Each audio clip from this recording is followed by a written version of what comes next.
President Trump will leave the White House today. He will head to Michigan, and that is where early voting is already underway. Tonight, there will be a debate between some of the Democratic candidates for Senate, including these two you see on screen, Dr. Abdul El-Sayed and Representative Haley Stevens. With less than 100 days until the midterms, there's a lot of questions over the future of the Democratic Party and some new controversy within. A new report detailing how Chair Ken Martin reportedly threw his phone at the desk of a junior aide while berating them. The New York Times writing, quote, that the phone tossing incident resulted in a formal complaint to the DNC's Human Resources Department. The fallout from the phone throwing episode was described by half a dozen people familiar with the incident. Mr. Martin later met with DNC Human Resources officials about his behavior. House Minority Leader Hakeem Jeffries addressed that report yesterday. Yes, the chairman has my full support.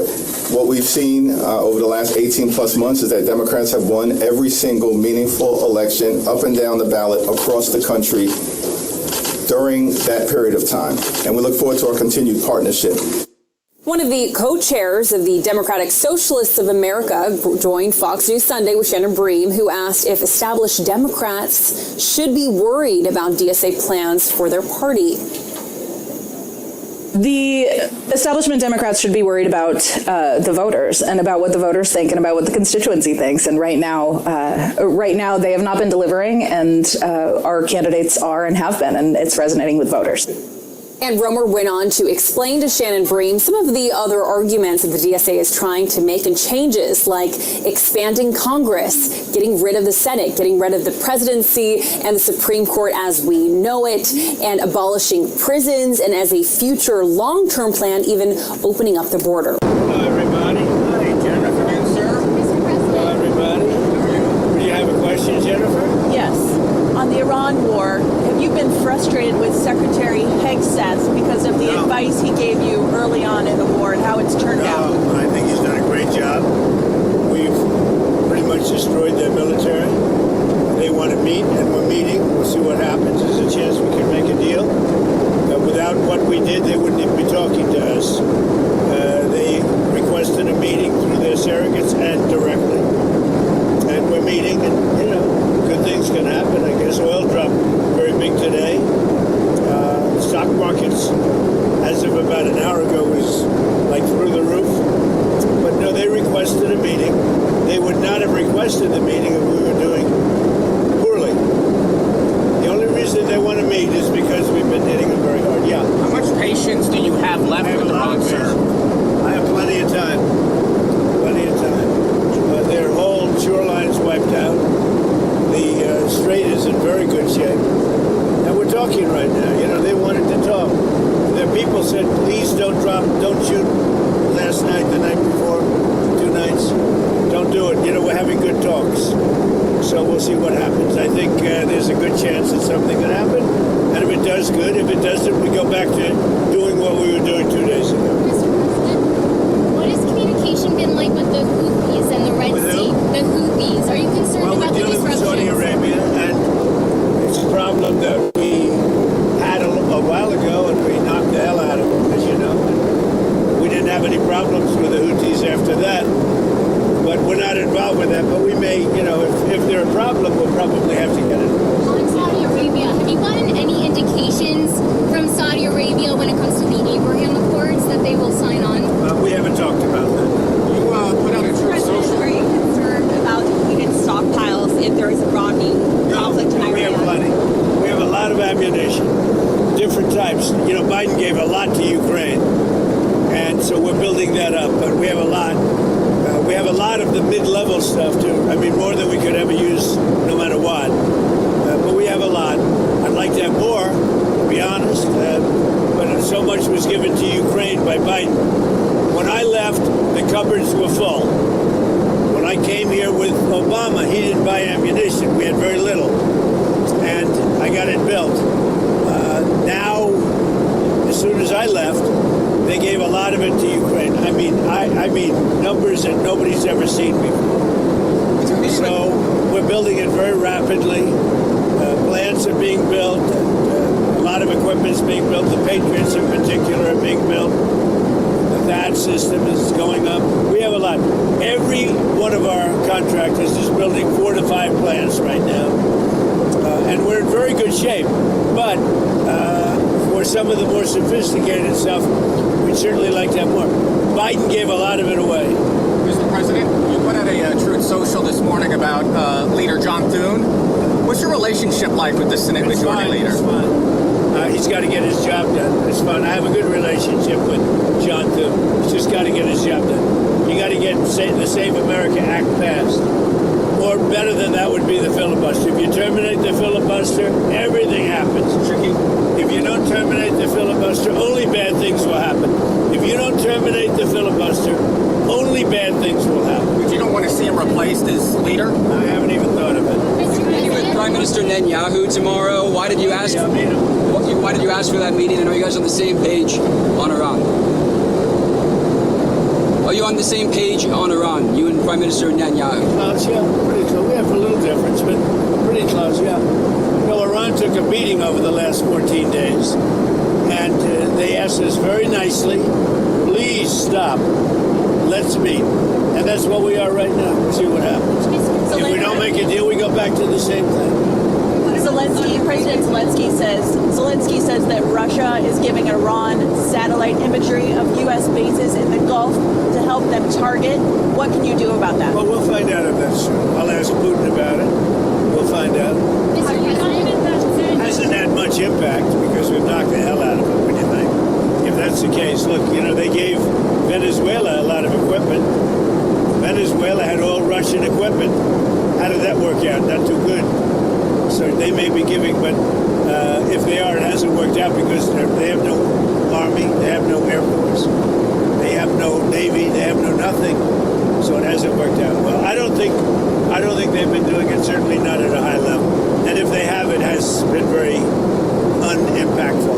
There's some reports that the United States has taken in $13 billion from Venezuela. Where is that money going? 13 billion from Venezuela? I think even more than that. No, Venezuela, we paid for that war many times over. And that'll happen with Iran also. We paid for the war many times over. But where is that money going? Which, by the way, no other president can say that for a long time. Okay? When was the last president that could say that? So we had a cost of Venezuela. We paid for it many, many times over. And now, as you know, we have a very good relationship with Venezuela. Where is that money going? Who's toward running the country? No, in the U.S. The money that the U.S. is taking in. Where is that money going? Venezuela? Yes. Toward running the country. It can go to the military. Congress has to approve it. Congress doesn't like approving money for the military. They like giving it to things that shouldn't be done. But we're taking in a lot of money, billions and billions of dollars from Venezuela. That'll happen with Iran, too. With the Iranian assets, you said that Iranian assets will be used to pay for damages to ships that are hit in the Strait of Hormuz. Would the U.S. pay shipping companies directly? No, we're going to use Iran's money to pay for the damage they did. In other words, the Iran money that we control will be used to pay for damages. Sound good? Not bad, right? He should be okay. Any other questions? On the Federal Reserve, the FOMC is meeting this week on Wednesday. We're going to Michigan. The car companies are doing better than they've ever done. Many, many plants are being built all over the United States. They'll be opening them over the next year. Toyota just agreed to come in, move its entire operation out of Mexico and into the United States. They'll be opening, I guess, the largest plant in the world, somebody said, but all because of tariffs and because of me. All because of Trump. So it's been pretty amazing, actually. The Federal Reserve is meeting this week. They've not hit the inflation target set. They've not hit the 2%. There are some bets. We had a very good inflation report the other day. Are you worried that they might? Costs are going down rapidly. Don't forget, I inherited these. I haven't been here very long. I inherited the worst inflation in history from Biden. But costs are going down rapidly. And as soon as the war is over, you're going to see a big drop. Are you worried that the Fed's going to hike rates to counter inflation? Well, I have a board. And Kevin's fantastic, but he's got a board. And the board members are very political, I would say. So, we fight our way through the race because we're doing so well. But no, he's got a board. He wants to do the right thing. I know what he wants to do. But you need the consent of some people that have perhaps bad intentions. Rates should be lowered. This country could be at 8%, 9%, 10%, 12% GDP. That's what it should be. We have other countries that are paying less interest rates, and if it wasn't for us, they wouldn't even exist. It's ridiculous. And they call them elite. We have other countries, I don't want to really mention names of countries, but I could give you plenty, that they take money out of the U.S., and because of that, they get a lower interest rate than we do. And it shouldn't be that way. We should have the lowest interest rate in the world. I could take the money that these countries are making, put it into our portfolio, and we should have the lowest interest rate in the world, like it used to be 30 years ago. We always made the lowest rate. If you take a look at like Switzerland, where we have a $30 billion deficit, I could wipe out that deficit overnight. That'd be money that would actually indirectly come to us. So we got a lot of interesting things going, but our country is the strongest we've ever been. It's the hottest country anywhere in the world. And frankly, we're being very nice to a lot of countries that would not survive without us. And you know who wouldn't survive without us? Israel. Bibi's coming, he'll tell you. If I didn't get involved and if I didn't blow up those essentially soon-to-be nuclear weapons, the dust, as I call it, Israel would have been terminated months ago and years ago if I didn't terminate the Obama horrible agreement. Prime Minister Netanyahu does disagree with you on the F-35s to Turkey. Are you going to tell Prime Minister Netanyahu opposes sending F-35s to Turkey? Are you going to tell him? Look, Turkey's been a great ally for me. You know, I think he's done a very good job. Did a good job with Syria. He's a friend of mine, and nobody tells me what we should be selling and not. Turkey's been a tremendous ally for me. It was up to Turkey. Turkey's not a big fan of Israel, you know that, right? And not a big fan of Bibi. But they've been great for me. Turkey has been great, very powerful country, by the way. Tremendous military, very big military, very powerful military, has a lot of great equipment. Does Netanyahu want you to strike a deal on Iran, or does he want you to keep attacking? Bibi has been great. I'm not going to say it. He was a wartime prime minister. We did very well together. And if you look at Iran now, they're 8% of what they were 4 months ago. They're 8% of what they were 4 months ago. So we'll see how this all comes out. Okay? On the Senate, on the SAVE Act, why do you want the U.S. Senate to stay in town? Shouldn't they be out across the country campaigning? What a stupid question. Shouldn't they be out and be campaigning, though? What a stupid question. For Jennifer to ask such a stupid, she's a smart person. I knew her all the way back in the Iowa days when she said Trump's going to win. And boy, was she right. So listen, why do I want it? The SAVE Act has to be done. They shouldn't leave town. I'm not going to stop them from doing it, but they should get the SAVE Act done. If they don't get it done, it's going to be a very bad thing for the party. And frankly, you know, if you look at it, the SAVE Act is going to be voted against by all Democrats, just so we know.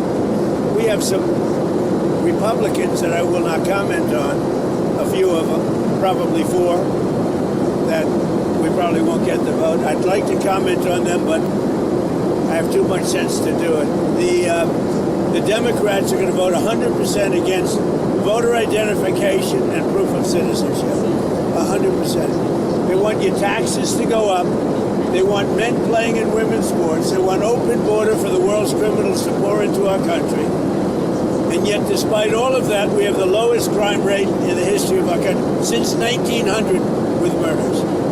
With all of that, with all of the 25 million people, many of them criminals that the Democrats let in. Well, they just announced this morning they want an open border policy where the world's criminals can pour into our country.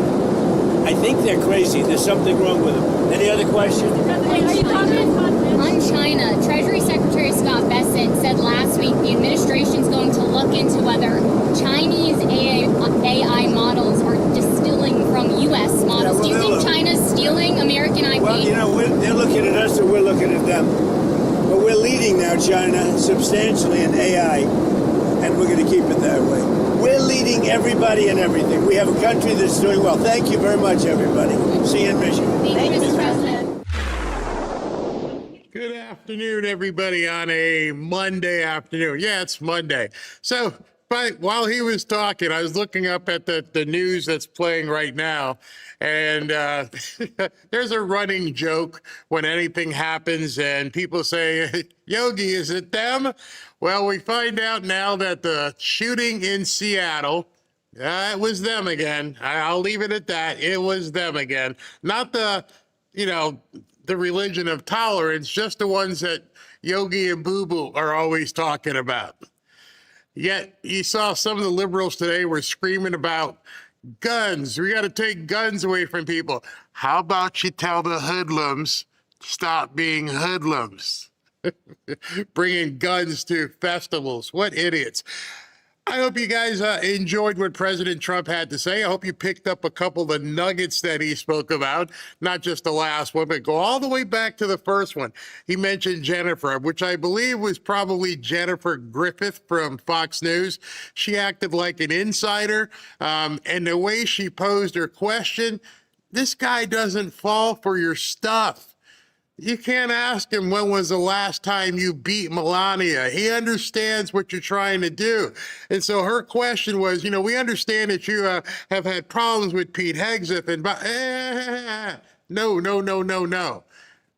We're on the same page. I can't believe somebody as experienced as Jennifer would say something and try to put him into a corner as if this guy wasn't thinking on his feet. This isn't Joe Biden, morons. You can't slip those kind of things through him. So if there was something between he and Pete Hegseth and the way things have gone with Iran, he did not let on whatsoever and basically stomped that entire question and pretty much let her slide until the last question. And the last question was, why do you want the Senate not to go on recess? And you're stupid. You're not paying attention. You're not understanding what's going on, just like Jennifer. And that's all he said. But he let Jennifer know, you tried to get me. You tried to hook me. You thought I was Biden. I knew what you were trying to get at. This guy thinks on his feet like that. And as much as they try to say he's not all there and he's got dementia, sharp as a tack? No, he sharpens the tacks. That's where Trump is at this point. He's not sharp as a tack. The tacks come to him and go, how do we get sharper? Amazing. Another nugget that he threw out there, I hope you guys heard that, which is going to neuter the Democrats in terms of all the stuff they keep saying about how we're spending money on the war where we could be feeding the poor peoples. And he said, they're going to pay us back. We control Iran's money. We control the oil.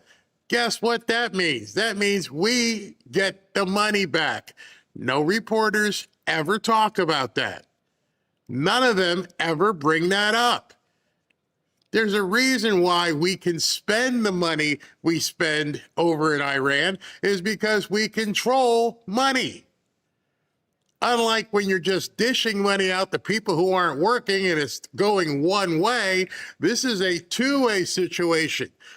Very seldom do we get into what I would call transactional wars. Transactional meaning there's a buy, there's a receipt, there's something going back and forth. Well, this Iranian conflict, whatever you want to call it, is most assuredly transactional. We know, and Scott Besson has already said, it got reiterated today, it won't get talked about in the news, but now you should know. Oh, we're getting paid for this. You're damn right. I'm pretty sure they locked in on that before they even began. So what are we going to do? How are we going to get this money into our budget? How are we going to answer these questions? They're going to keep asking. And we'll tell them we're taking the money. We're taking it from Iran. They don't talk about that. The low information people out there completely overlook it. Even overlooked it with Venezuela. Oh, we're going to go out and do some sort of operation in Venezuela. Why do they never talk about the immense, extremely large financial gain we got from dealing with Venezuela, it's like it never happened. It doesn't get talked about because it's such a huge benefit. I wonder how many people in MAGA realize the flow that's coming from Venezuela. That wasn't on our books before it happened. There was no ledger that said money from Venezuela. Now all of a sudden there's billions coming from Venezuela. Oh, you're spending too much in Iran. Oh, there's going to be billions, if not hundreds of billions, coming from Iran. Nobody talks about that stuff. It sometimes irks me because I think many people focus on the wrong things, which is what the media wants you to focus on. They want you to focus on the minutia because the minutia keeps you away from seeing the big items. What was the other thing he talked about? Oh, yeah, he talked about Israel. Some of these people, some of the pollsters are saying we're beholden to Israel. He's letting Israel and Netanyahu know straight up, you're only here because of us. How can we be beholden to Israel when we're the ones who keep them as a country? Does it make any sense? No, Netanyahu doesn't control Trump because for some reason we said no more, they're done. They better start speaking Palestinian, whatever that means. So it's just crazy, absolutely crazy when you hear some of the talk that's going on out there. I don't think these people realize what they're saying. Before President Trump comes on, he's due up for at 2:50 or so right about now and watching a crowd. He posted a number of things to True Social. A couple of very interesting things. Here's one of note. He posted a New York Post article, and it says this man, and this is by Sir Wayne Allen Root, Wayne Root. This man caught a case of Jew derangement syndrome. It led him down a dark, destructive path. A conservative patriot hero who destroyed his life and committed career suicide. Never seen this before, and how tragic it must be. He didn't commit career suicide. He's making big money off of the anti-Israel, anti-Trump train. There's a lot of money. Not as much money had he kept his bearings about him, but it's immediate and it's cash. And so he's getting the clicks, he's getting the likes, he's getting, all the money that comes along with it. Maybe not the same degree of advertisers, but he's making money. He knows what he's doing. So I don't think we have to worry about Tucker not landing on his feet. They're all going to land on their feet. Marjorie Taylor Greene, they'll be fine financially. And they'll be fine because a lot of people are looking the other way.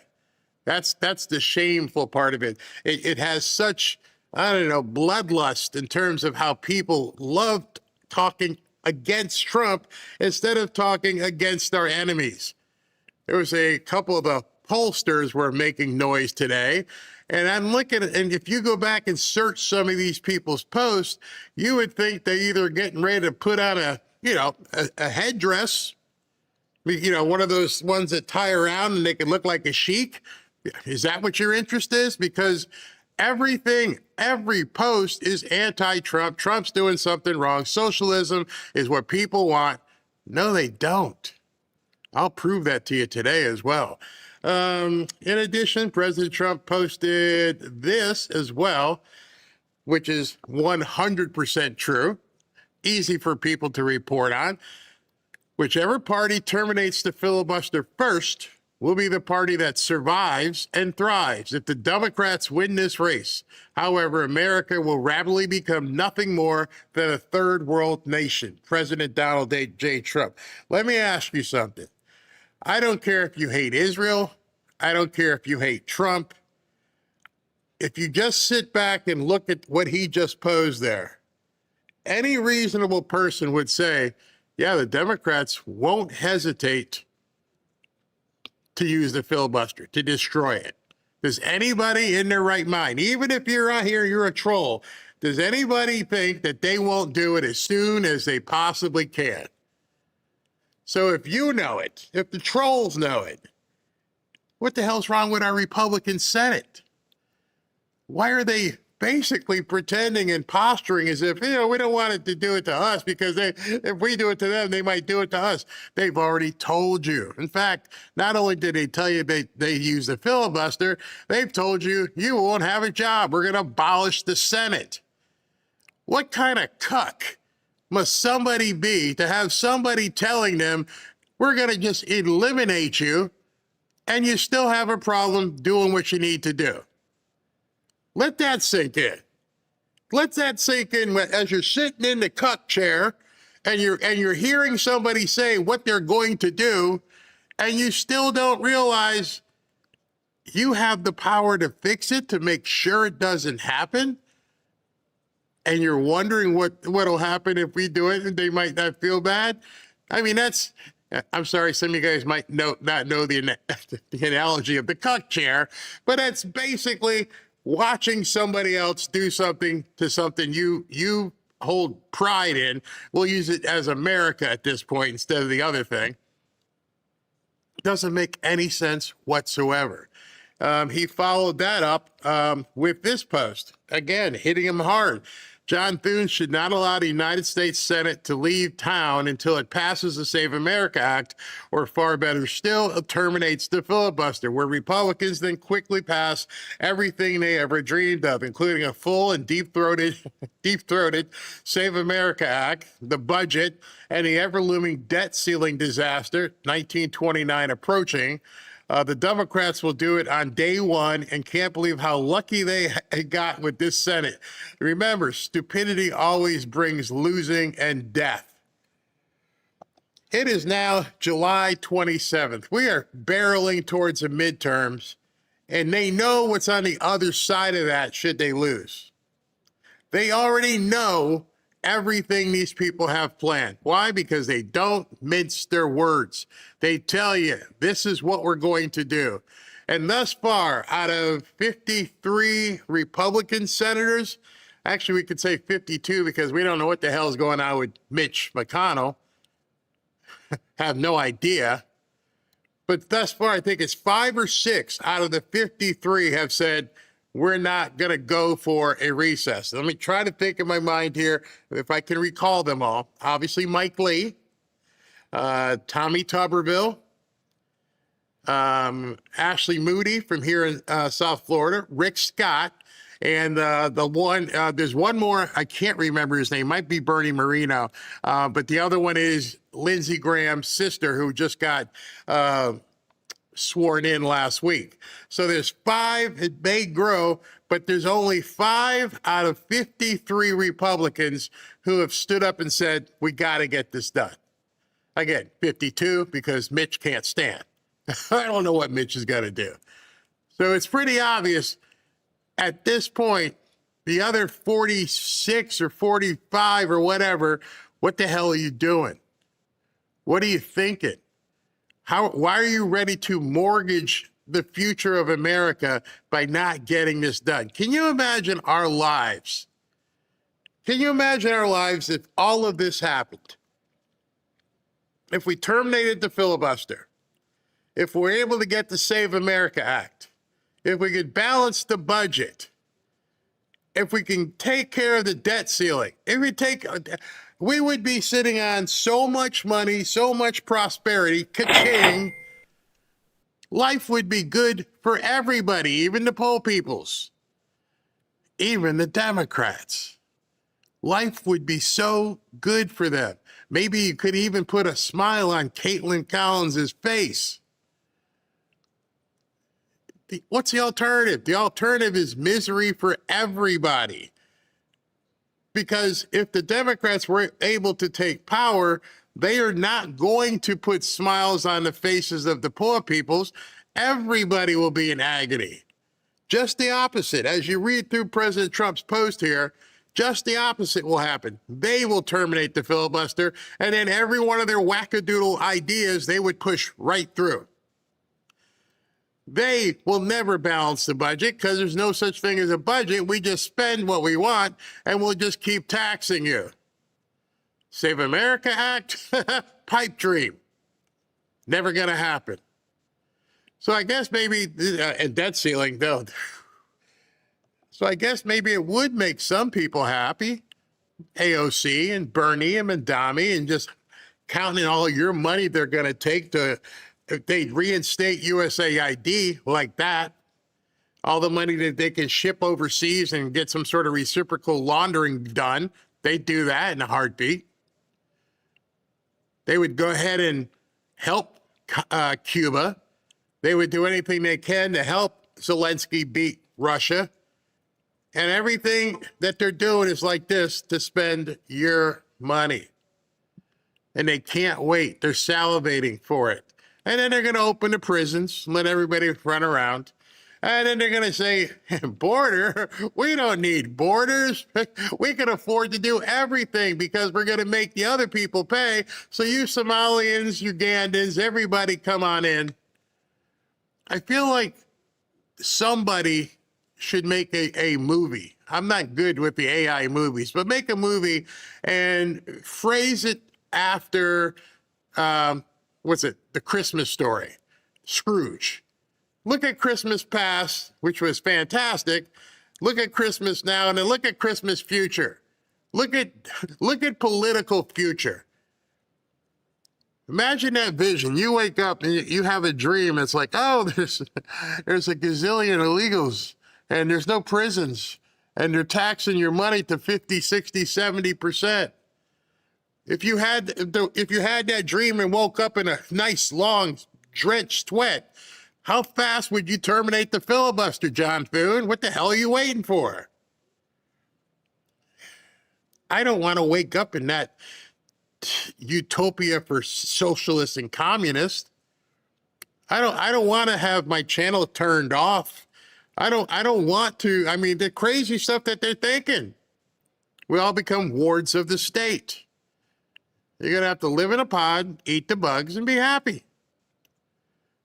And we don't even have to wonder if it's true because they keep telling us. That's the funny part of the whole thing. So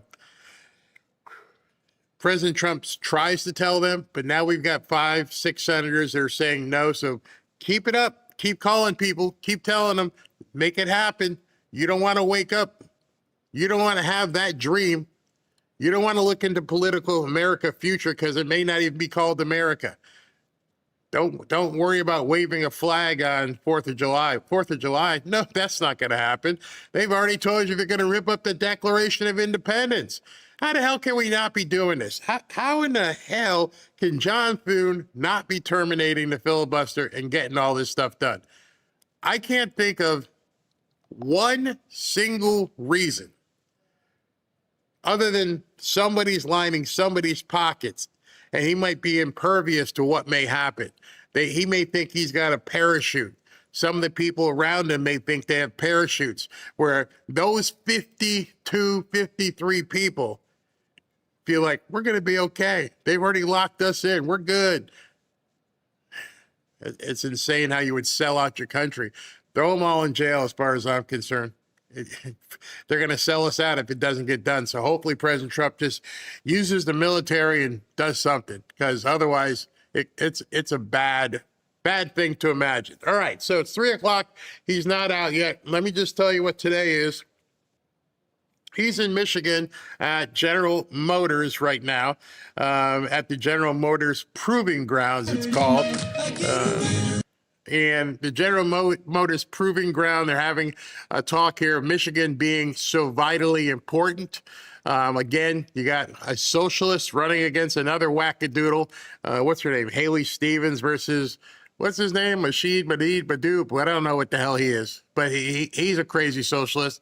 And so Mike Rogers, who's running for Senate in Michigan, President Trump's trying to drag him over the finish line and get a lot of momentum so this thing doesn't fall into some socialist hands there. All right, let me check with SV before President Trump comes out and see what you got here. Hey, man, good afternoon. Hey, good afternoon, Yogi. You know, it's funny. I get to the point now where I read these stories and I just start laughing. And Rob was like, "What are you laughing at?" I'm like, because I know what SV's going to say. We're going to say, "Is it them again?" It's always them, Yogi. It's always. Well, actually, not always. It's one of the two. but it's not when you see that. When you see like shootings at events and stuff, you don't normally see the religion of peace. They're into like driving into stuff. They haven't got into opening up with guns and stuff yet. So No, I just see crash outs at Popeyes and stuff. I mean, I see videos literally every single day. I post some on my X account. Just like this one guy, he was raging out at the some dude. He was in a Popeye. No, yeah, it was Popeye, something like that. And he was just tearing up the machine, throwing everything around. I think he didn't like the service, but it was crazy. He was just going ape crap. You know, someone's going to start a business. I'm too old to do it now. But when I used to like be a bouncer in bars, and I would be like a mercenary. People, like I told you, I did bodyguarding for Howard Cosell and some other guys, and then I went on the road with Van Halen and Aerosmith. Someone's going to start a business to have private security bouncers inside of like Popeyes. We need that. All you can eat bars. In Waffle House. Yeah, I love Waffle House. Yeah, I would find like 5 or 6 big guys and go to, well, hey man, we're go ahead and make sure nothing happens in here. You're not going to have your business disrupted, and just pay us like a couple $100 a night, all right? And all the waffles we can eat, and you'll have no problem in here. So it's nuts. And then I don't know how these people are having you couldn't have it down here. How the hell do you have a street festival and not have a magnetometer in 2026? Yeah, I mean, these people walking into these festivals and shooting and crazy.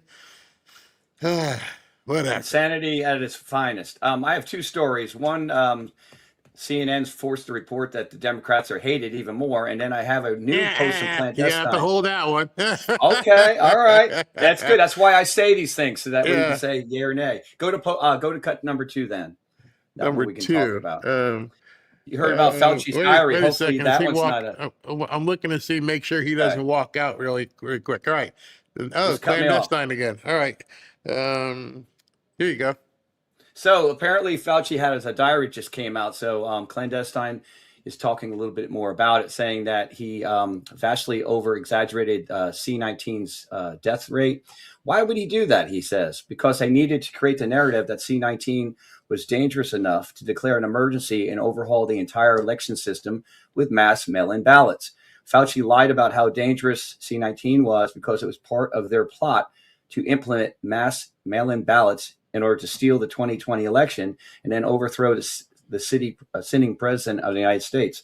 This news about Fauci coming out just after we learned about CCP interference in 2020 is not an accident. These 2 things are very much connected. Fauci and USAID gain-of-function research created a virus that the deep state used to manufacture a global biological event and steal the 2020 election. This is as big as it gets. Crimes against humanity is an understatement. You know, Ashley asked me if I was going to cover this today, and I'm like, I don't have time, because when he's speaking, I don't know how long he's going to speak, if he's going to be on time, you know, and so this is going to take a lot of time to dig into it. So absolutely. The CEO of General Motors is walking out, so let's go ahead and listen to what she's got to say. See ya. Thank you very much. Today marks our first presidential visit to the Milford Proving Ground. And it is my honor to welcome all of you, including our distinguished guests, and especially President Donald J. Trump.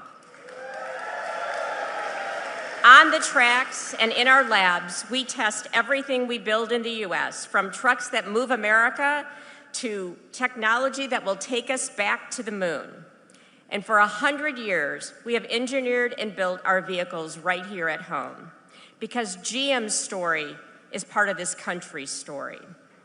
This month, we celebrate America's 250th anniversary, and I want to recognize the people who built this country, like the talented and dedicated team members with us today.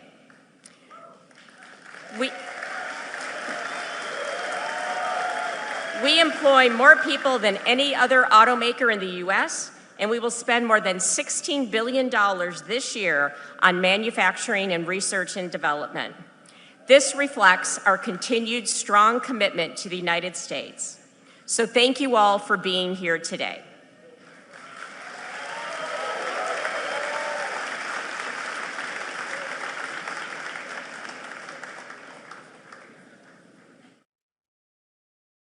That was the CEO of General Motors getting ready to bring up President Trump, who is he coming up right now? He may be coming up immediately, not sure. But anyway, I was telling SV I'm going to cover the Fauci diaries thing tomorrow. And yes, here comes the boss. Thank you very much.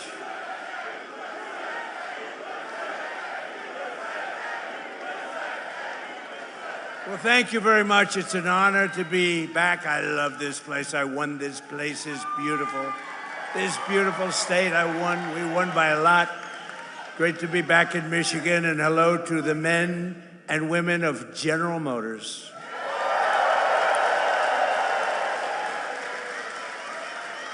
And before we begin, I have to say, so I had a wonderful father, right? And he was a hard worker. He was in the real estate business. And for him, super luxury. This is all he didn't want planes. They didn't have planes in those days, I don't think. He didn't want anything. You know what he wanted? A Cadillac every 2 years. This was to him the sign of luxury. This was the greatest thing. And he got every 2 years, like you could count on it. You could set your clocks by it. And by the way, speaking of that, let's get rid of daylight saving time stuff, okay? We have a bill in. Hopefully the Senate's going to approve that one. The House approved it, and we're going to get rid of that, just to mention, it's called the weave, right? We always get back to the right subject. But anyway, I did. I had a father, his luxury Mary, his super, that's all he wanted. He just wanted a brand new Cadillac, and I have to tell you a little secret. He had it stretched a little bit. This way he could be his own chauffeur. He wouldn't have to hire a chauffeur. He could drive it himself, or he could have somebody else, but he could also drive it himself. Did you ever hear that? This could be a new concept for a car. But I had a wonderful father, and he loved Cadillac, and I'm thrilled to be back in this beautiful state, and I'm honored to be the first sitting president to visit one of the most storied places in the history of American automaking, and that's the world-famous General Motors Proving Ground. And we just got back. We watched some cars, and they are beautiful cars, but I was very also impressed with, that was the largest piece of asphalt I think I've ever seen. I've seen a lot of big asphalt, but I've never seen one that big. I said, you got to be kidding.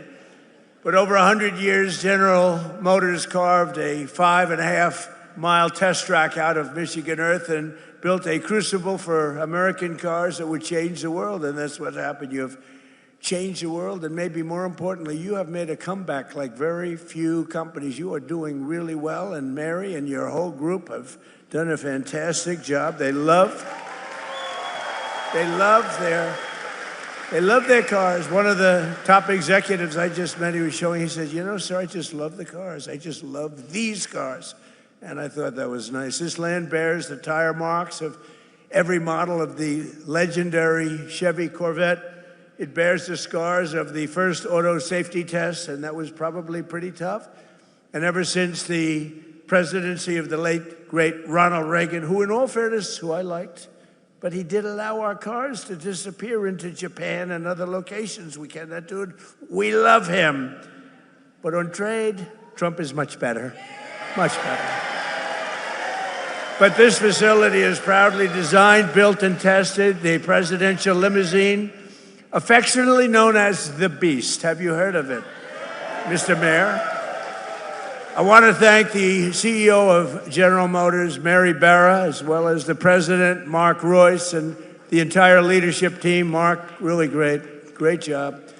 The whole leadership team, the job that you've done over the last number of years especially has been incredible, and it's a display of speed and skill. Horsepower goes into these cars, and everyone's talking about General Motors, including me. That's why I'm here. And more importantly, thank you to the auto workers, the technicians, the mechanics, the welders, the engineers of General Motors, because there's no finer group of people. And it was workers like you who built this country. And now it's the men and women like you who are making it bigger, better, richer, and stronger than ever before. We are doing unbelievably well as a country. We're building more auto factories and more plants than at any time in the history of our country. And someday the fake news is going to be writing stories about it. They don't like to write those stories. That's why they call them the fake news. But for decades, the auto workers and manufacturers of this great state were sold out and betrayed by globalist politicians and corrupt special interests who let other countries steal your jobs, pillage your factories, and loot the crown jewels of American industry from Detroit and all over our country. They were ripping us off, not only in the auto business, but in many other businesses. Every president before me promised to stop it, but none of them did anything. They did nothing. But now, at long last, Michigan finally has a president who stands up for Michigan auto workers and puts America first. You know, you had a leader, I don't know if he's still with you, Sean Fain or something. This guy was bad news. I never spoke to him, never saw him. He was a Democrat. He thought that Biden or Kamala would be wonderful. You would have, Mary, I hate to say it, you wouldn't have an auto industry right now if they got elected. You wouldn't have an auto industry. But I don't know what happened to the guy. Somebody said he got fired, but I can tell you, the people that count, those people love Trump. Because I've done more for you than your parents, okay? Your parents are good. I'm not going to knock your parents, but I have been better to you than your parents. That I can tell you, and they would agree with me. Wherever they may be, they would agree. Today, I'm proud to say that the auto industry is back, and America is back, and it's pulling Detroit and Michigan along with it. Our country is so successful, it's pulling it along, but you have some great representatives that are going to become governor, senator, congressman, women, but you have some great people. I'm going to mention them in a second, because under Sleepy Joe Biden, hold it. What's better, Sleepy Joe Biden or Crooked Joe Biden? Let's go. Sleepy Joe Biden, Crooked Joe Biden. They're both true. They're both very true. The United States had the highest trade deficit ever recorded. So we had the worst trade deficit, and our country was losing more than $1 trillion a year on trade every single year, and it got worse and worse. And if they were in there now, that number would be close to $2 trillion. The trade deficit in automobiles was more than $300 billion annually. That means outside countries and companies were coming in and just robbing us blind. And it was causing tremendous problems for your jobs. But now all of that is changing because I placed historic tariffs on foreign producers and manufacturers, including a 25% tariff on foreign automobiles, something that no other president had the courage to ever do.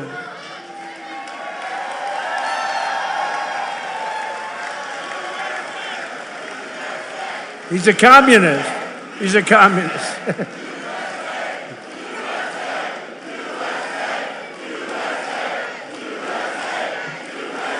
Thank you. He's a communist. We're running against communists. Now, this is great. What's going on? But we're going to win very big.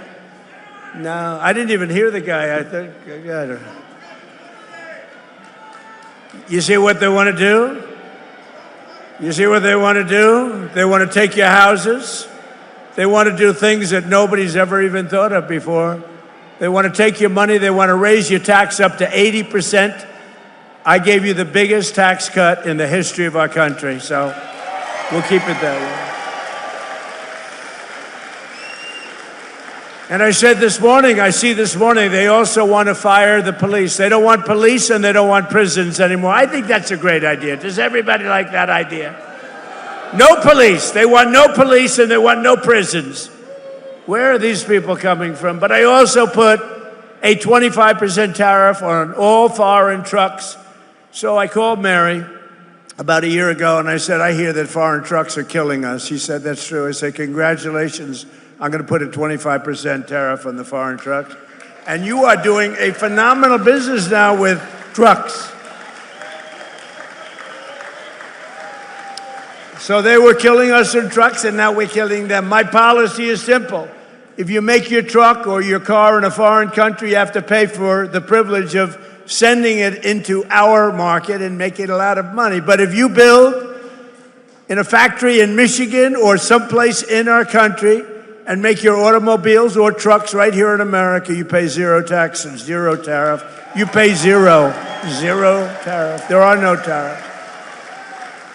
And we've taken in hundreds of billions of dollars for the country aside from it, but we keep a lot. As an example, Europe is being taken over by the Chinese cars. You know that, right? Mercedes-Benz is being absolutely decimated. BMW, good companies, decimated. Volkswagen, decimated. They don't do anything about it. We don't have, to the best of my knowledge, Mary, one Chinese car in the country. They have 100% tariff, and our automakers are doing, I think, business like you've never done before, right? Right? You're doing more business, better business, bigger business than you've ever done before. In 18 months, we've slashed our trade deficit with China by the largest amount in history. Nobody can believe it. You know, if you get it down a half a point, it's a lot. We got our trade deficit down by 71%. 71%. Worldwide. 1 year ago, our country was dead, and now we are the hottest country anywhere in the world. We're the hottest country. Everybody is respecting us. You know, they respect us again. They respect the United States. I think they respect us more than they've ever. We did this in a year and a half. In 4 long years of sleepy Joe Biden and his crazy administration, they're communists. They were communists. That was the beginning. He wasn't, because he had no idea what the hell was happening. They said, Joe, let's go communist. He said, what is that exactly? They got less than $1 trillion. So think of it. In 4 years, they had investment of less than $1 trillion. 4 years, less than $1 trillion. In 1 year, my administration secured commitments of more than $19.2 trillion from all over the globe. Think of that. 1 year, 19.2. If they got in, and they were essentially, they didn't think of themselves as communists, but they were. But now you have down and out communists. I mean, these people are down and out. And remember, you go communist, nothing good happens. That's been proven for 1,000 years using different names. But right here in Michigan, General Motors is expanding operations at its Factory Zero. Do you know what Factory Zero is? What the hell does that mean, Mary? Factory Zero. You're going to have to explain. In Detroit to produce some of America's most iconic vehicles, including the Chevy, well, I hear it's good, Silverado, right? The Silverado, really hot, right? It's going to be hotter after today. The GMC Sierra, the world-famous Hummer. I got to look at some of these. In fact, I said to Mary, how about sending me a couple? And one and only the Escalade. You know, we ordered, I think, 250 Escalades, right? We ordered 250 Escalades. That's so we look sharp in those cavalcades, you know? We look sharp in those Escalades. Our guys are very spoiled. They're very spoiled. They like the Escalade, so do I. They were great to deal with. General Motors, they're making literally 250 of them, and it was about time. In 2026, GM increased truck and SUV production by 20%, and in the past 2 years, the company's invested $9 billion in bringing factories home to the USA. They're coming back home because, frankly, when they build here, there's no tariff. It's really not complicated. A lot of people don't understand that. They say, oh, what does it mean? They have no idea. They don't have a clue. But Mary understood it. Her whole group understood it, and they're coming back home where they belong. So I just want to congratulate General Motors. That's why I'm here today. I'm very proud of General Motors. For years, you watch companies move production from America down to Mexico. Mexico. I love the way there's a very nice president of Mexico. You know that. She's very nice, and she speaks beautifully, and she calls it Mexico. So I said to a group the other day, and we will stop all business going to Mexico. And they didn't know what the hell I was talking about. It didn't come out as well, Sean. it didn't come out as well. This is a great gentleman, heads up transportation. He's also world championship tree climber, 5-time champion tree climber. Can you imagine? I only hire these crazy people that do things like that.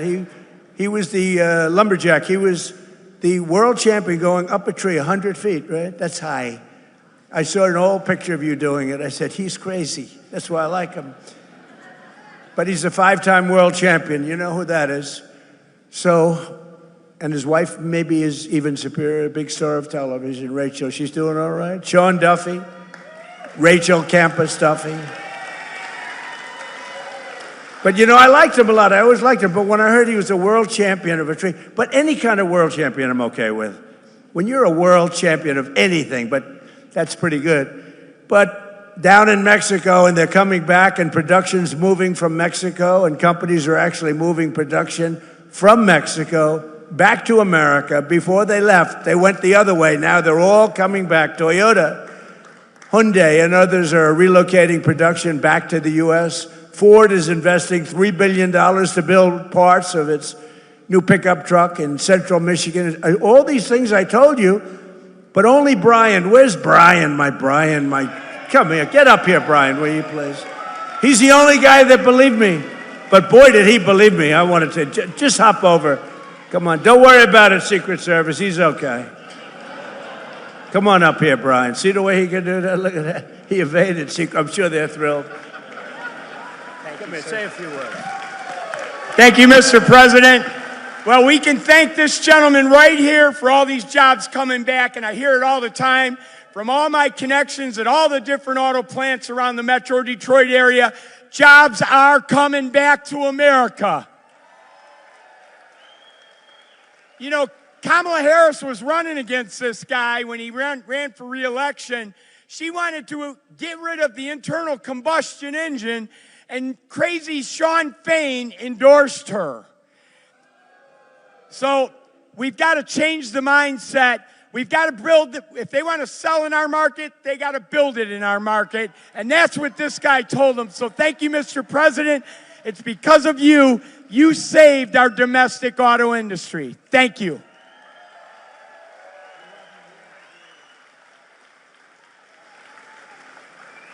Look at the arms of that guy. I don't know. He's been with me from day one. The first time he said, years ago. And I think I produced, Brian, would you say I produced even more than I said, right? Yes, sir. Even more. Yeah, exceeded expectations. It's true. We like that. Thank you, Brian. He's a great guy, and he's got a group of followers that are unbelievable. Where are they? Oh, yeah, there they are. He's got a great group of people. But for decades, we were told that it was totally impossible to bring back American manufacturing. Obama would say it, remember? Barack Hussein Obama. He was so bad for the auto industry, I don't know, you know. Honestly, I don't know how you vote for Democrats because they are so bad for the industry. But it turned out that all you really needed to get him back was a new president, somebody that understood business, understood what it was all about. I've been complaining about it for many years. On day one, I ended Biden's insane electric vehicle mandate that would have crushed the U.S. auto industry forever, would have never come back.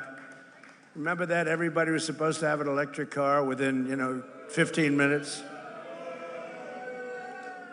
And I don't want to say this in front of Mary because she'll change your mind, but it takes far fewer people to build an electric car.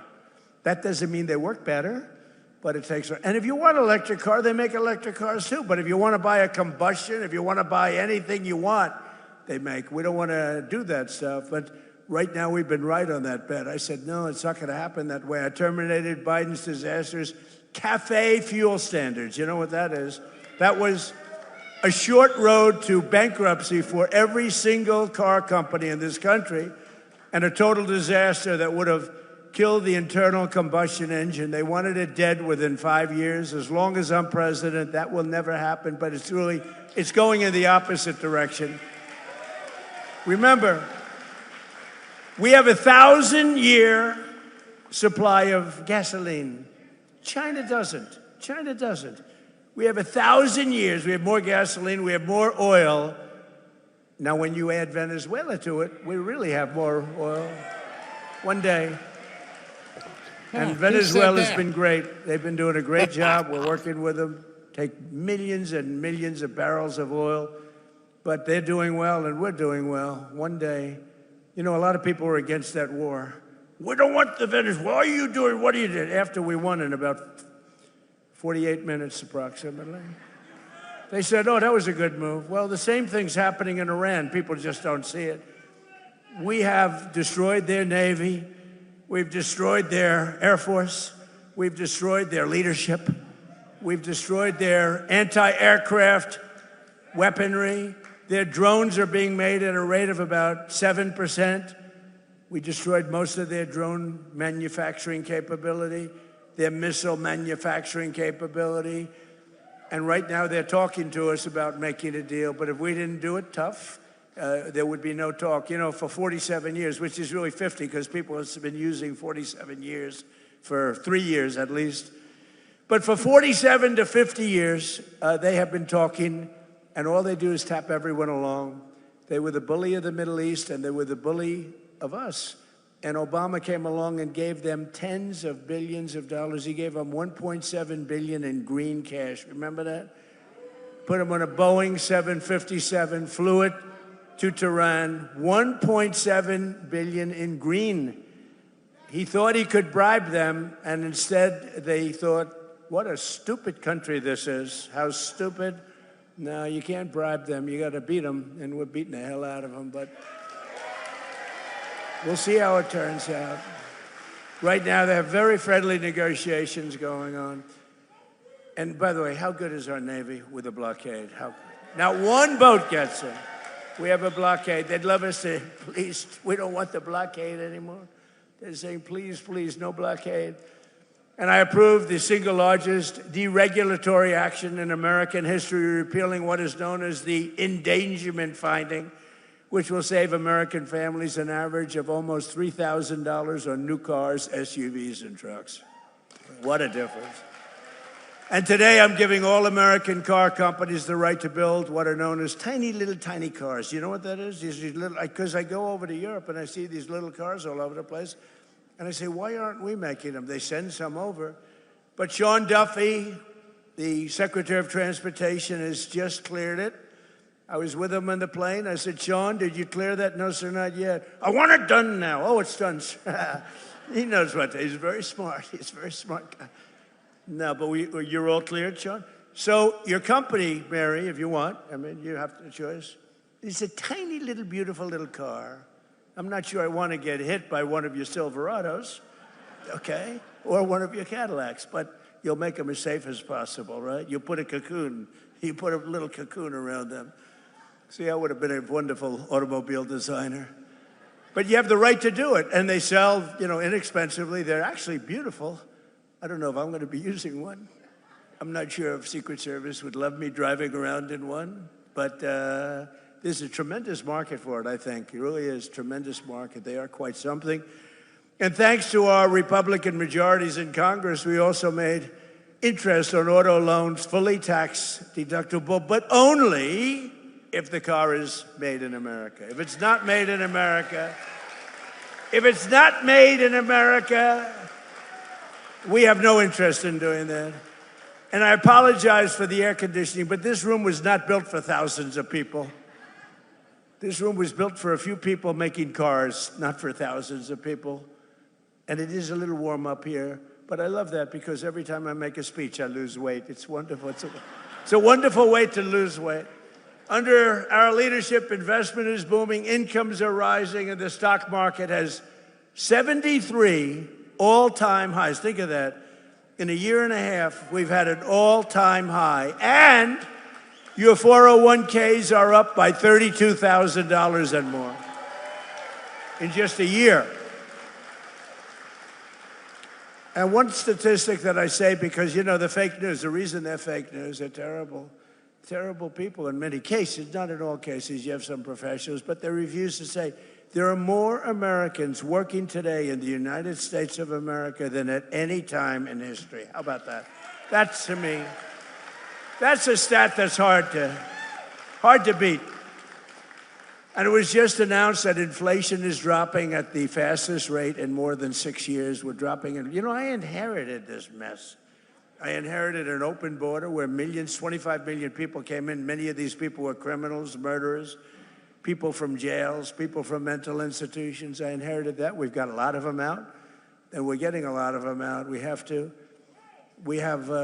11,888 are murderers, many of whom, they say more than 50% of whom killed more than one person. We don't want them in this country. They allowed them to come in through the stupid open border. They came in like water. You've seen it.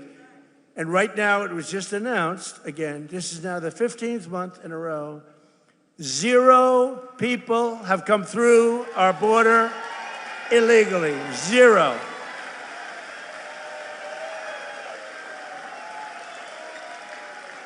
But it all started, you know, I won the election. We won in a landslide, by the way, and won this state so big. You know, this is always a hard state. I don't know why it's hard to win, but it seems to be for Republicans, but it probably won't be anymore. We have great candidates. But, you know, it's really amazing. They always try and blame me for high prices. I have my first news conference. I win. I have a news conference like a day later. And I say, any questions? Why are prices so high? You have to understand. I just got there. They say eggs. I remember eggs. Eggs were like 4 or 5 times higher than they were a few years ago. You couldn't get eggs. They wanted me to use plastic eggs for the Easter egg hunt because they were unable to get eggs. And I said, we'll take care of it. We got it taken care of quickly. Now eggs are much lower than they were when we first started. And that's true with everything else. And you'll see how true it's going to be after we get rid of the nuclear threat of Iran, which will be very quickly. But I had nothing to do with it. You know, they have this term. So here I am. I'm one day in office, and the fake news goes, affordability, affordability. I said, what's affordability? What's that all about? Prices are too high. I said, we're here for less than 24 hours. But we've brought down prices. Last week, it was announced that inflation's gone down faster than at any time in the last 6 years. When the fuel comes down, which it did for a little while, then they didn't behave, and I had to go back, and now they're behaving again. You know, it's like playing a banjo. But every day we're fighting to put more money in your pockets, and that's what we're doing, and we're doing it better than anyone. At the same time, we're making this country safe, because we're not going to let lunatics have a nuclear weapon. You want to see disruption? You want to see some disruption? But with the help of our Republican majorities in Congress, I proudly signed the largest tax cuts in American history for the second time. Because in my first term, we had the greatest economy in the history of our country. We got hit with COVID at the end, but we did a great job in that. Operation Warp Speed and the whole thing. We did a great job. Didn't get credit, but that's okay. But we had the greatest economy in the history of the country. And we're blowing it away this time. We're blowing it away. You're going to see the results very soon. I'm a little bit upset because in 2.5 years, you may have a different president. May. And that president will be saying how great the economy is doing. Look at all the jobs that he produced. We have more factories being built than at any time in our country's history. They're all going to be opening now and soon. And I got some guy or woman who is going to take credit for that. Will you please remember that I did it, okay? I did it. I did it. I'll be sitting home. I'll be reading the papers. I'll be watching television. And I'll be having some guy like last time, a real idiot, stand up, say, we are doing record business. We are making more automobiles. But by the way, don't worry about it, Mary. They'll screw it up. It won't take them long to screw it up.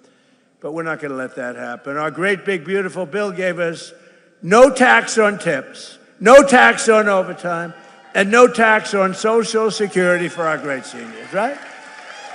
That's our big deal. And the overtime you're working, and I don't know much, but I know you're making a lot of cars, more than you've ever made before. I assume, are they getting a little overtime, Mary? She doesn't want to say. She is. I know you are. No tax on that overtime. Think of the no tax on tips in Nevada. I went, and a young lady came over, a beautiful waitress. She was a waitress and very beautiful, but I'm not allowed to say that politically, because if you call somebody beautiful, that's usually the end of your political career. But she happened to be beautiful. And I say, what's going on? Oh, sir, I'm getting killed with tips. Sir, there should be no tax on tips. I say, what? I'm sitting down with a group of people, very boring group. We're all bored. At my hotel in Las Vegas, and she comes up and she says, sir, there should be no tax on tips. I say it one more time. And I went outside. And I spoke to the fake news that follow me all over the world, looking for me to make one little mistake. If I make one little mistake, if I mispronounce a word, which doesn't happen often, if I fell, oh, they're waiting. They would love to. Because I knock. You know, you can't fall every single time you come up on a dais like Biden did. Oh, if I slipped even a little bit, it would be headlines all over the world. So I'm very careful, very judicious, as I walk down the airline, way to hell up in the sky. Go nice and slowly. We don't want to give them, but it's true. It's like what they do. I mean, it's so unfair. But they know how well we're doing, and now they're starting to report it because they have no choice. Because every record that's being broken, all these records that are coming out, not only in your business, we're leading in AI. We're beating China in AI. Nobody expected that. We're building more plants than anybody in the world. And frankly, the businesses are all moving. You know, many of these businesses, they left here and they went to foreign countries. They went to Germany. They went to Mexico and Canada. They went to Japan. They went to South Korea, car businesses, a lot of businesses. And now they're coming back home where they belong. And according to a report released just last week, the great big beautiful bill saved more than 170,000 Michigan jobs. You saw that. Think of that.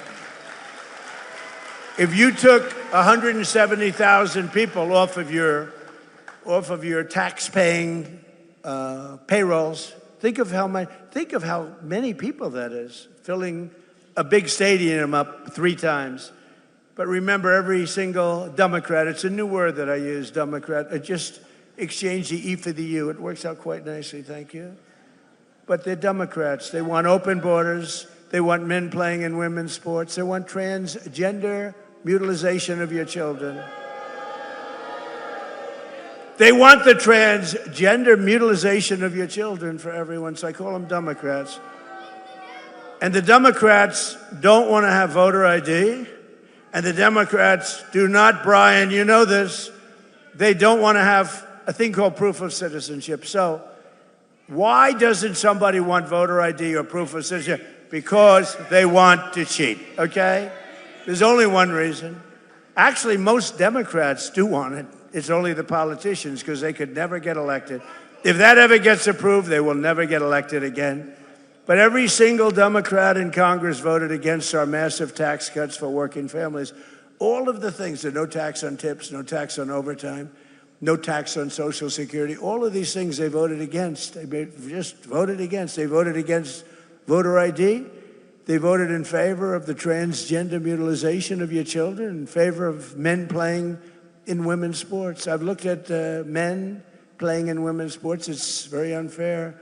I had one of the top NFL football players standing next to a wonderful female athlete, and they were playing a game of football. If you can believe this whole thing, this game did not work out very well.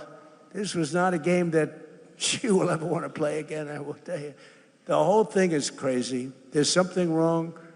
These people are crazy, and we can't let them get into office and ruin our country. We can't do it. And the congressional Democrats voting for tax hikes, they're voting for open borders. The Green New Scam are their side. Remember the Green New Scam? Everything had to be green, the world is going to collapse, it's going to be gone. 15 years ago, they were saying we only had 12 years left, but we're still here. but they're siding with the radical left communists taking over the party. They want, in other words, the normal socialists who can destroy a country too. They're not going fast enough. Do you remember, like in one of my State of the Union speeches, I said, we will never be a socialist country. But I was right. We're going to be a communist country. That's what they want. They skipped socialism. Can you believe it? But communism is the greatest threat to our country in history, including even World War I, World War II, Pearl Harbor, or 9/11. I mean, this is a serious threat because they're going to promise all sorts of things. In 1 year, the country will be absolutely bankrupt. You'll live in squalor. You'll live in fear. You won't have police. You won't have firemen. You won't have anybody. You're going to be, it's a disaster. Even the thought of it is a disaster. And we have the hottest country in the world. We don't want to have it, and we have to be strong about it. We can't be nice. You know, a lot of the Republicans are nice. We're a very nice party. We shouldn't be so nice, to be honest with you. But we can't let them get their claws into this incredible, they call it an experiment. I don't think it's any longer an experiment. This has been going on for a long time. We have good years, bad years.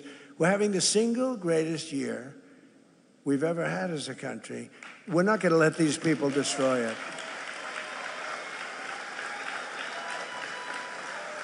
And you know the other thing, I'm just thinking now, you know, I do a lot of these speeches and I end up reading about 20%. Isn't it nice to know that you have somebody that doesn't have to read a speech?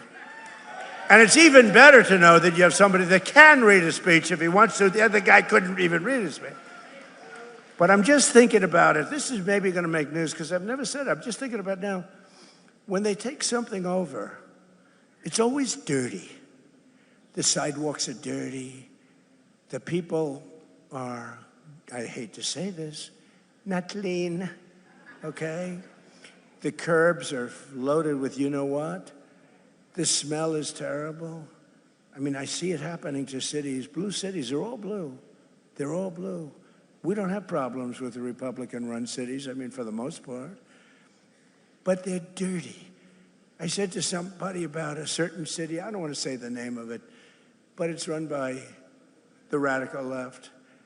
I said, how is it doing? Because I love it. And they said, it's filthy dirty. It's so dirty, they've never seen it like that. It's so filthy dirty. And I just thought of it.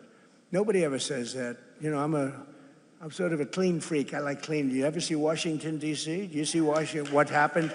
Washington, D.C., it was filthy. Graffiti all over the place. We fixed up 72 monuments and fountains, and we've done an unbelievable, we took the graffiti off the beautiful marble columns. We have new grass going down. But you know what we did the best? We stopped crime in Washington. It's down 88%.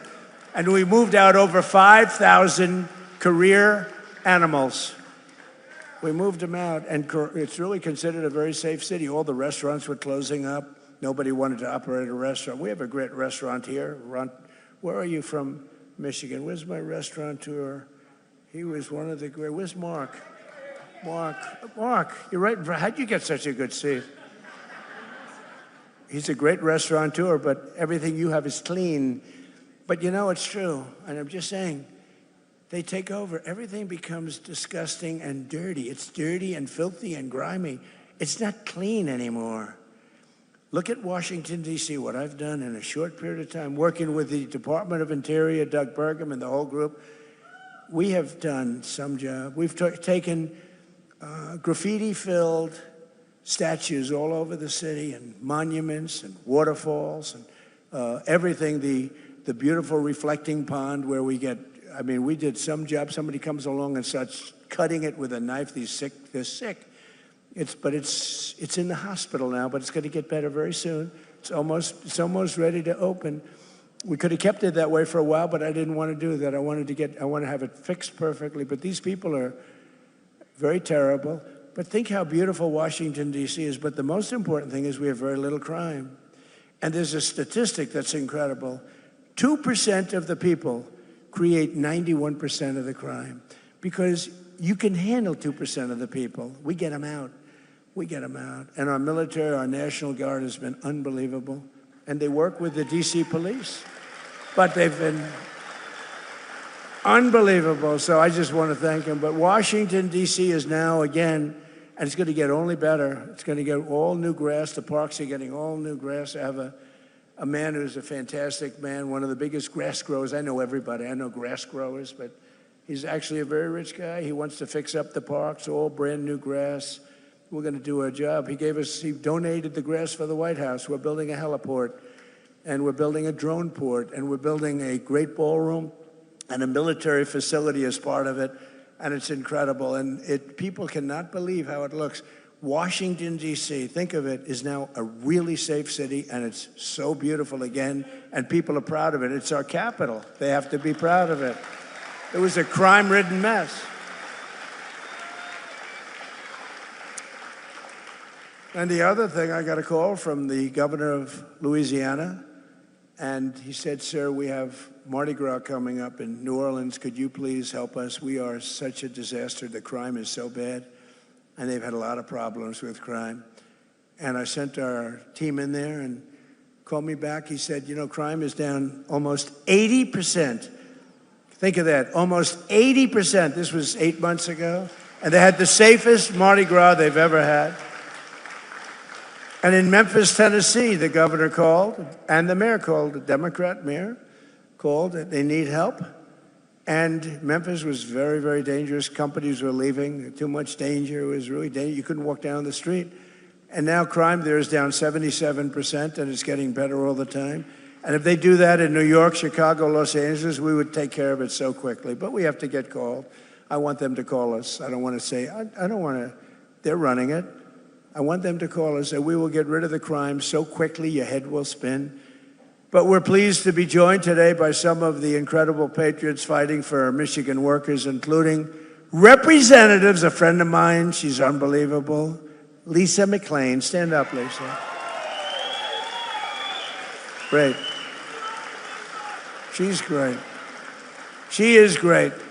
And she's tough, too, I want to tell you. I'm not going to say she comes in a small body, but she comes with fire and brimstone, right, Lisa?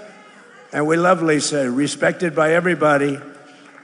Tim Wahlberg. Tim, great. 18 years he's been doing it, and everybody respects you a lot. Thank you, Tim, very much. We appreciate it. Another congressman who's doing really, really good. He's going to have a tough race. You got to help him. Tom Barrett. He's here someplace. Where's Tom? Tom? Come on up, you three. Would you come up? Lisa, come on up. And John James, come up. You have to win, John James. You have to win. I also want to thank Secretary of Transportation Sean Duffy, Michigan House Speaker Matt Hall, Army National Guard Captain Mike Bouchard. Where's your father, Mike? Where's your father? Where's Mike? I just met your father. He's the best-looking police. Where's Mike? You want to come up? Come up here. Come here. Your father's so proud of you. He's standing, and he had more medals than anybody I've ever seen. He's saying, my son is doing good, sir. I said, he is doing good. Navy veteran, Amir Hassan. He's a congressional candidate. But we got to get elected. He's good. Thank you, Amir. And Amir comes from a great General Motors family, a long line of General Motors, and former congressman. So here's a man who's running for the Senate. I happen to think he won last time, okay? He's a great guy, and he's respected all over Washington. He's one of the best candidates we have anywhere. He's smart, he's tough, he's fair. His name is Mike Rogers, and he will be a great senator. Mike, come on up. Come on. I'll let a couple of them say a couple of words. I'll be right back. Is that okay? Come on up here, Mike. Say a couple of words. Well, thank you, Mr. President. Thanks for gracing your presence here at the General Motors facility and bringing jobs back. Yeah, you bet. Imagine if, Mr. President, you have a senator that cares about much about manufacturing, especially in Michigan, than you do. That's a change we absolutely need. And when I get back there, Mr. President, I promise you this. I will work with you to protect our families, protect our freedoms, protect our factories, protect our finances. And when I get back there, Mr. President, if you haven't gotten it done, we're going to pass the SAVE Act. Save America. God bless you.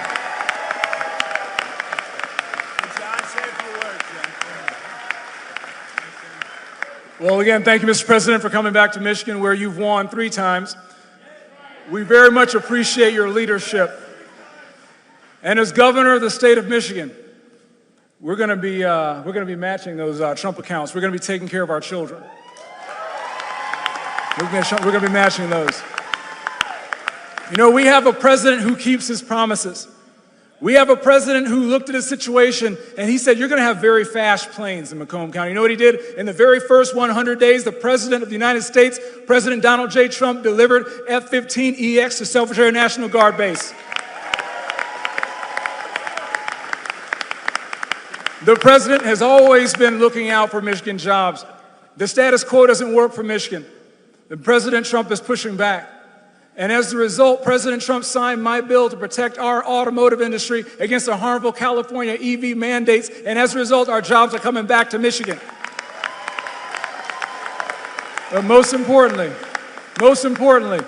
the president, because he's the best deal maker the planet has ever known, President Donald Trump has got $19 trillion of investment back in the United States of America, but because of the failed policies of Gretchen Whitmer, a lot of that investment is not coming back here. We're working with you, Mr. President.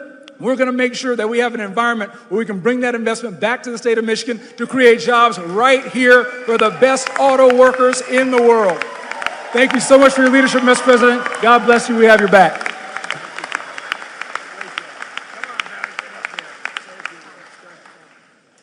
Well, thank you, Mr. President. Thank you for coming back to Michigan, and thank you for putting our men and women who build things first and foremost in the American economy. Thank you for being here today with the men and women that I have the privilege of representing in Congress to tell them and show them just how important Michigan is on the map. The hard work of the people here put America on wheels, puts our economy on overdrive, and provides livelihoods for families across our country, especially right here in Michigan. Manufacturing is our largest industry. Our president understands that. He's stepping up every single day to make sure that we bring more manufacturing jobs back to America, back here to Michigan, and I'm proud to stand with you today, sir, in recognition of that, and thank you so much for coming to Michigan again today.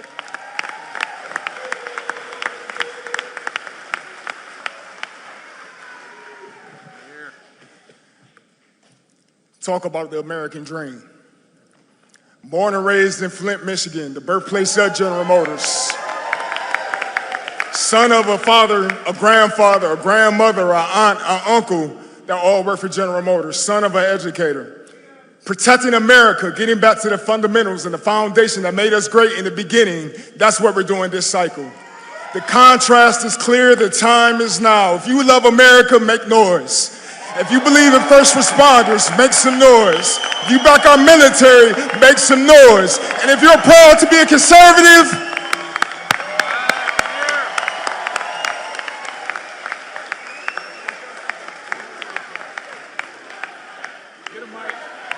USA, let's go, baby. We are putting this country back on the map because we have a leader who stands up for us. Mr. President, thank you for coming to Michigan, but I also have to say thank you for defending our military and putting us in a position to succeed. This time last year, I was in Iraq. During the 12-day war, you put our military in a position to succeed because you gave the troops what we needed to survive. So my friends and I are home, sir, because you put us first. And you put Michigan first as well.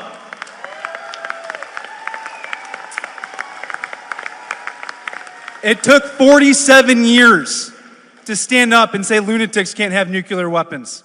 It also took decades to reshore jobs. Reshoring jobs wasn't a thing that we talked about before President Trump came back. Now jobs are coming back to Michigan because we have leaders to stand up for us. We need to win this election in November so we can keep growing. Thank you, Mr. President. Let's go, Michigan.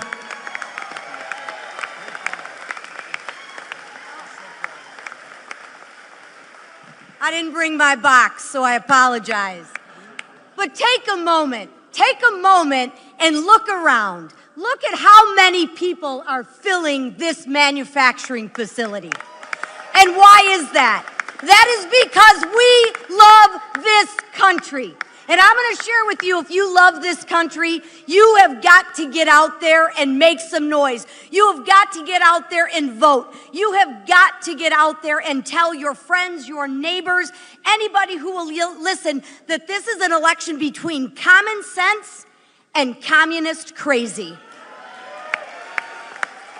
And the leader of our party, President Donald J. Trump, isn't resting on his laurels. Promises made, promises kept. He told you he was going to secure the border. What did he do? He secured the border. He told you he was going to make his tax cuts permanent. And what did he do? He made your tax cuts permanent. The last thing we need to do is make sure we pass that Save America Act. And we will do that because we will secure our elections to make sure that this country continues to live in a democracy, to continue to be a republic, because there is nobody that loves this country greater than the man standing behind me, and that's our president, Donald J. Trump.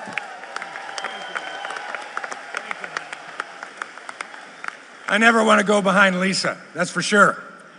But as dean of the Michigan delegation, you can see why I'm proud of this delegation and the ones that we're going to bring to this delegation, and even one we're going to bring to finally be an ally over on the other side of the House, that little body over in the Senate, a guy we can talk to who understands America, who supports this president, that is eminently supportable. And we say that out there today. I'm also chair of the Education and Workforce Committee. We have a president who understands workforce. That's why he's here with all of us. He understands education. That is not indoctrination for communist crazy. And that's what we're seeing today. So let me say this to you as chair of the Education Workforce Committee. We're here today trying to educate you, to educate others, to get out and work, to get this team in place so the final 2 years of this president, maybe final 2 years of this president, will be so memorable that we won't need to worry about the future. Let's get out and work as a workforce for freedom.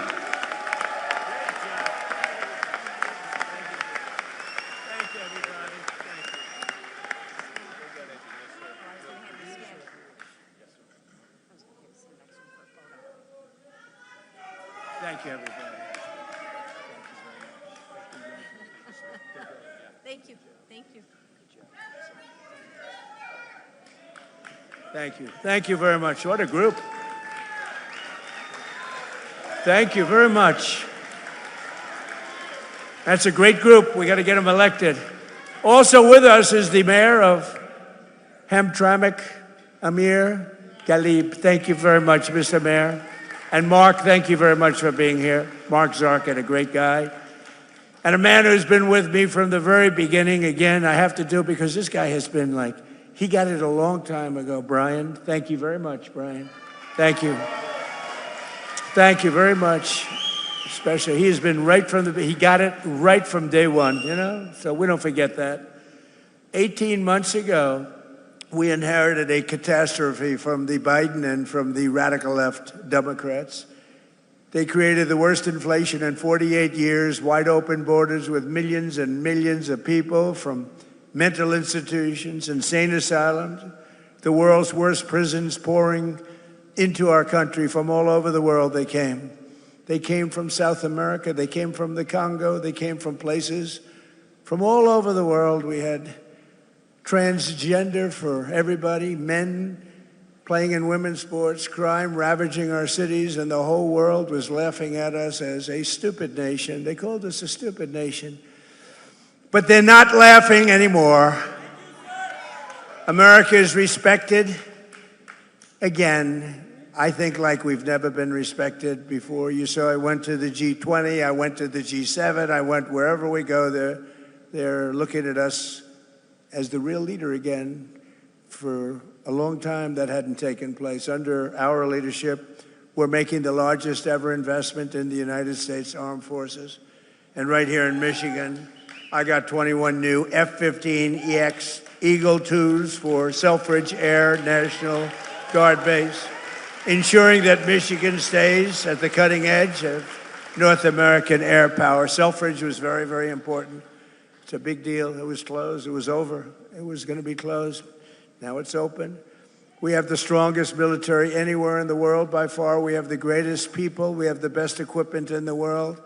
I built it during my first term, and I'm using it now. We had no choice. Again, we can't let what was happening in Venezuela go on, and I was very decisive, but we can't let what was and is going on. They killed 52,000 protesters. Think of it in a 4-month period. 52,000 in Iran.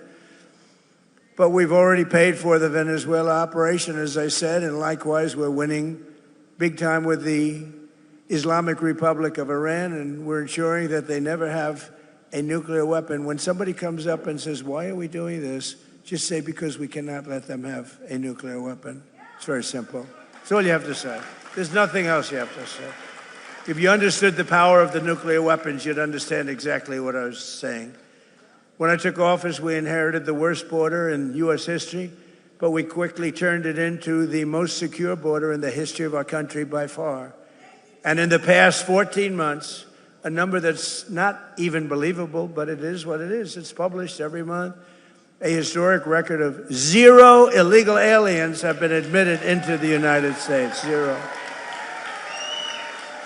And now, as you've been reading, crime is plummeting nationwide. Last year, we achieved the largest drop in the murder rate ever recorded to the lowest level in 125 years, 1900. That's before my father. Bring up my father. That's before my father was born. 125 years, lowest murder rate. And that's despite the fact that we have people in this country that shouldn't be here. That's despite that. But a lot of them are being brought out very rapidly. Under my most favored nation policy on drug prices, we're delivering the largest prescription drug price cuts in the history of our country by far, with differences of 400, 500, and even 600%. Nobody can believe it. We were the highest priced for decades, the highest priced in the world for drugs, prescription drugs, and now we're the lowest price in the world. So you think that was, I won't bore you with the way I did it, but no other president was able to do it. I'm not sure they even tried, but all of you have to go out and go to TrumpRx.gov, TrumpRx.gov, and you're going to find that you're going to buy whatever you're looking for at a tiny fraction of what you were paying. To stop the massive theft of taxpayer dollars, we ended Medicaid for illegal immigrants, and we launched the war on fraud, led by our great Vice President, J.D. Vance, who's having a tremendous, we're finding unbelievable levels of fraud. Minnesota, that governor is so crooked. Ilhan Omar with her brother, so crooked. But it's all under very serious investigation. We're finding billions of dollars, billions. In just 18 months, we've turned this country completely around, and it's still, we're going to do still better, but we have a turn. We're hot. Jobs are up. Inflation is down. Our border is secure. Factories are opening at record levels. Investment is booming. Michigan is thriving. America is winning like never before. And again, Iran will never have a nuclear weapon. With the help of our Republican majorities in Congress, we will crush violent crime to the lowest levels ever, impose harsh new penalties for dangerous repeat offenders. They are very bad. Crack down on Marxist prosecutors, and we will end no cash bail, which really got the crime started more than any other single event. No cash bail. You kill somebody and you walk out. We will pass the Great Health Care Plan. That's what it's called, the Great Health Care Plan, to stop all payments to big insurance companies and give the money directly to you, the people, so that they can buy their own health care, which will be much less expensive and be a much better health care. Very simple. And the Democrats are fighting us on that one, too. They're fighting us as hard as you can fight because, you know what? They happen to be owned by the insurance companies. The insurance companies receive billions and billions of dollars a year. They own the Democrats. And the Democrats, they don't want to debate it, they just want to fight it. And we want to give the money directly to the people, and you go out and you buy your own health care. You'll get great health care and have lots of money left over. And we will continue to remove dangerous criminals, drug dealers, human traffickers, and child predators from our country. And we will always stand with the heroes of ICE and Border Patrol. They are heroes. The abuse they're taking. If you saw some of the people they have to deal with, if you saw the toughness and the craziness and the, boy, oh boy, the roughest people really in the world, they were led into our country by Biden and the group. By probably, I don't even know if he knew. I don't even know that he knew people were coming in. I don't think they told him. But they were coming into our country, and they are the roughest people in the world. Remember, they used to say, oh, foreign people don't commit crime. They make our criminals look like babies. It's the only thing good about them. They make our people look like absolute babies.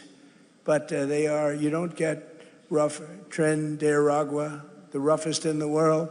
They cut off people's fingers so they don't make a phone call. You're going to make a phone call? I'd like to call the police. Boom, their fingers are gone. These are the roughest and worst people in the world. They're out of here. We've got them largely out of here. We can never let that happen again. Can never let it happen. Single most difficult thing that I've had to work with. And finally, we will pass the Save America Act through the Senate, hopefully the Senate. Call your senators and put pressure on them. We won't get one Democrat senator to get you voter ID with photo. Need a photo, be nice. So they, okay, good. You know, they want to, if they did ID, which they don't want to do, they don't want a photo. Why don't they want to? You know, at the Democrat National Convention, they had an identification card that was bigger than most of the people's chest. It was hung on a chain with a picture and every fact about this person you can imagine. But for voting, our most sacred thing, you don't need, they say, voter ID. So we want voter photo ID. And we want all voters showing proof of a thing called citizenship. Isn't that nice? You read recently in New Jersey where tremendous numbers of people were found out that they were on the voter rolls totally illegally, and that's all over the country. That's nothing compared to what's going on in California and Minnesota and so many other states. And hopefully there will be no mail-in ballots. Mail-in ballots are inherently corrupt, except for illness, disability, military deployment, or travel. If you're in the military, you're far away, absolutely. If you have to go someplace, absolutely. But mail-in ballots have proven to be a disaster. We're the only country in the world that in this form does them. There's no other country in the world because they're crooked. They pass through too many hands. When you go to a voter booth, even me, I went to vote. Sir, may I please see your identification? Sir, I'm so embarrassed. I know you're Trump. Please, do you have some identification? I don't want to lose my job. I whipped out, I was lucky I had some kind of a card on my head, and I didn't even know, but I gave it, thank you, sir. So I'm so embarrassed. She kept apologizing. I said, don't apologize. You're doing your job. That's what you're supposed to be doing. It was so beautiful. And we will enshrine in permanent law, where we had a big Supreme Court victory the other day, but not complete, no men in women's sports, and no transgender surgery, and the mutilization of your children. They mutilize your children. So, ladies and gentlemen of Michigan, the golden age of America is upon us. We're in the golden age. This is an age like no other. And the men and women of the American auto industry and General Motors are leading the way. And I'm so proud of it because, as Brian and others in the room know, I fought for this for years. I was here 25 years ago. I got Man of the Year. Oh, by the way, the press questioned that, and then they found out it was true, actually. And I made a speech, and all I talked about was, why are you letting them steal your auto industry? I said, your auto industry is being stolen. It's going to Germany and Mexico and Japan and South Korea and Canada. Why are you letting it happen? They stole over 50%. It's all coming back. Who would think it's all coming back? It's all coming back right now. More plants being built than at any time in the history of our country. With your help and patriots all across this magnificent land, we will make America powerful again. We will make America wealthy again. We will make America healthy again. We will make America strong again. We will make America proud again. We will make America safe again. And we will make America great again. Thank you, Michigan. Thank you very much. God bless you all. Thank you very much. Thank you. Came out, gave a great speech. By the way, they brought all those Michigan politicians together, one of them being Lisa. She is really tiny, but she's a complete firebrand. Love her. Love the way she does things. Hope she can get stuff done, and she's in the House. But if her and Mike Johnson can get John Thune to get the job done. All right, stay tuned. Got a whole bunch more to go with here. I love following President Trump because he's always so inspiring. Talk about prosperity. Let's talk a little bit about prosperity right now, then we'll get into the rest of the show. Have you ever looked at one of today's biggest investment stories and thought, yeah, I wish I'd gotten in on that sooner? Maybe it was AI, not too late. Maybe it was SpaceX, might be too late. And it seems like by the time the rest of you hear about an opportunity, the biggest gains have already happened. But what if the opportunity isn't the headline? It's what's making the headline possible. I'm talking about silver. Silver is a critical material behind the AI revolution. It's used in technology that powers the data centers that everybody's afraid of. Advanced in electronics, robotics, and the infrastructure that AI depends on. And if AI keeps growing the way many people expect, demand for silver could grow right along with it. Here's the thing, you don't want to be learning about this after everyone else catches on. Remember, silver's price right about now has been hovering in the 50s and 60s, but the prediction is still for $150 an ounce. That's why I want you to get a copy of Lear's free report, as you see on the screen, The AI Revolution. It explains why so many investors are taking a closer look at silver and what could be driving the demand in the years ahead. Call Lear Capital now at 800-601-5430 to get your free copy. And while you're on the phone, ask how you can qualify for up to $20,000 in bonus silver. Robin and I have owned silver for years because we both believe in having tangible assets, actual things that we could hold in our hand as a part of a diversified strategy, not something that, that silver certificate stuff. We want the real thing. We want silver. We want gold. Oh, I almost lost that. There's the gold right there. Want to have that in my hands. Whatever you decide, whether it's right for you, at least before you make a decision, get the facts before that everyone else is talking about. Call 800-601-5430.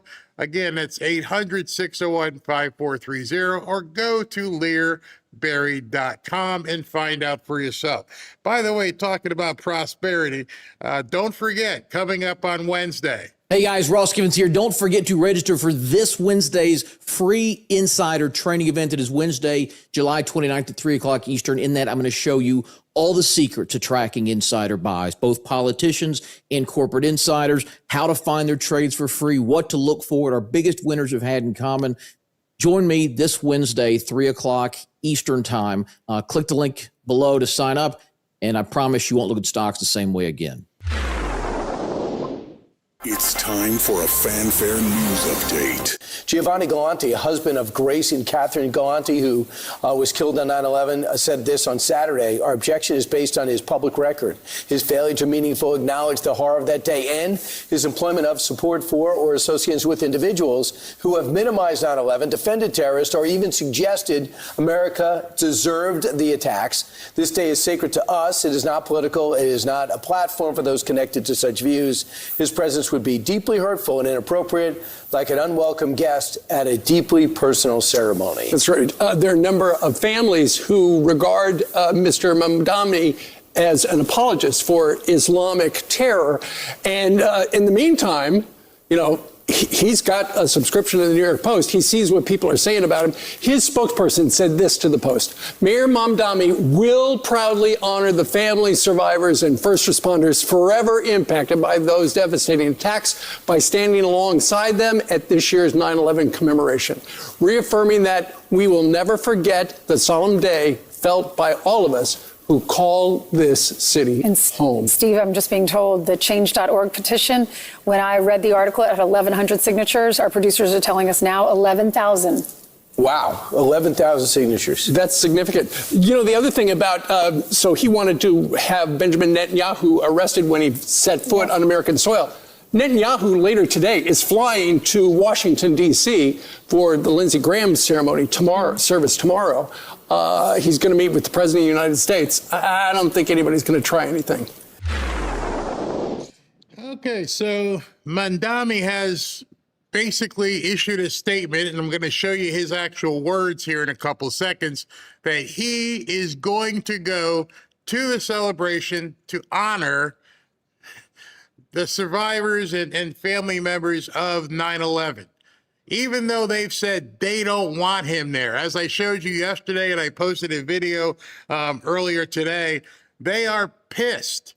This, as I mentioned yesterday, this is going to be a powder keg. Nobody wants him there.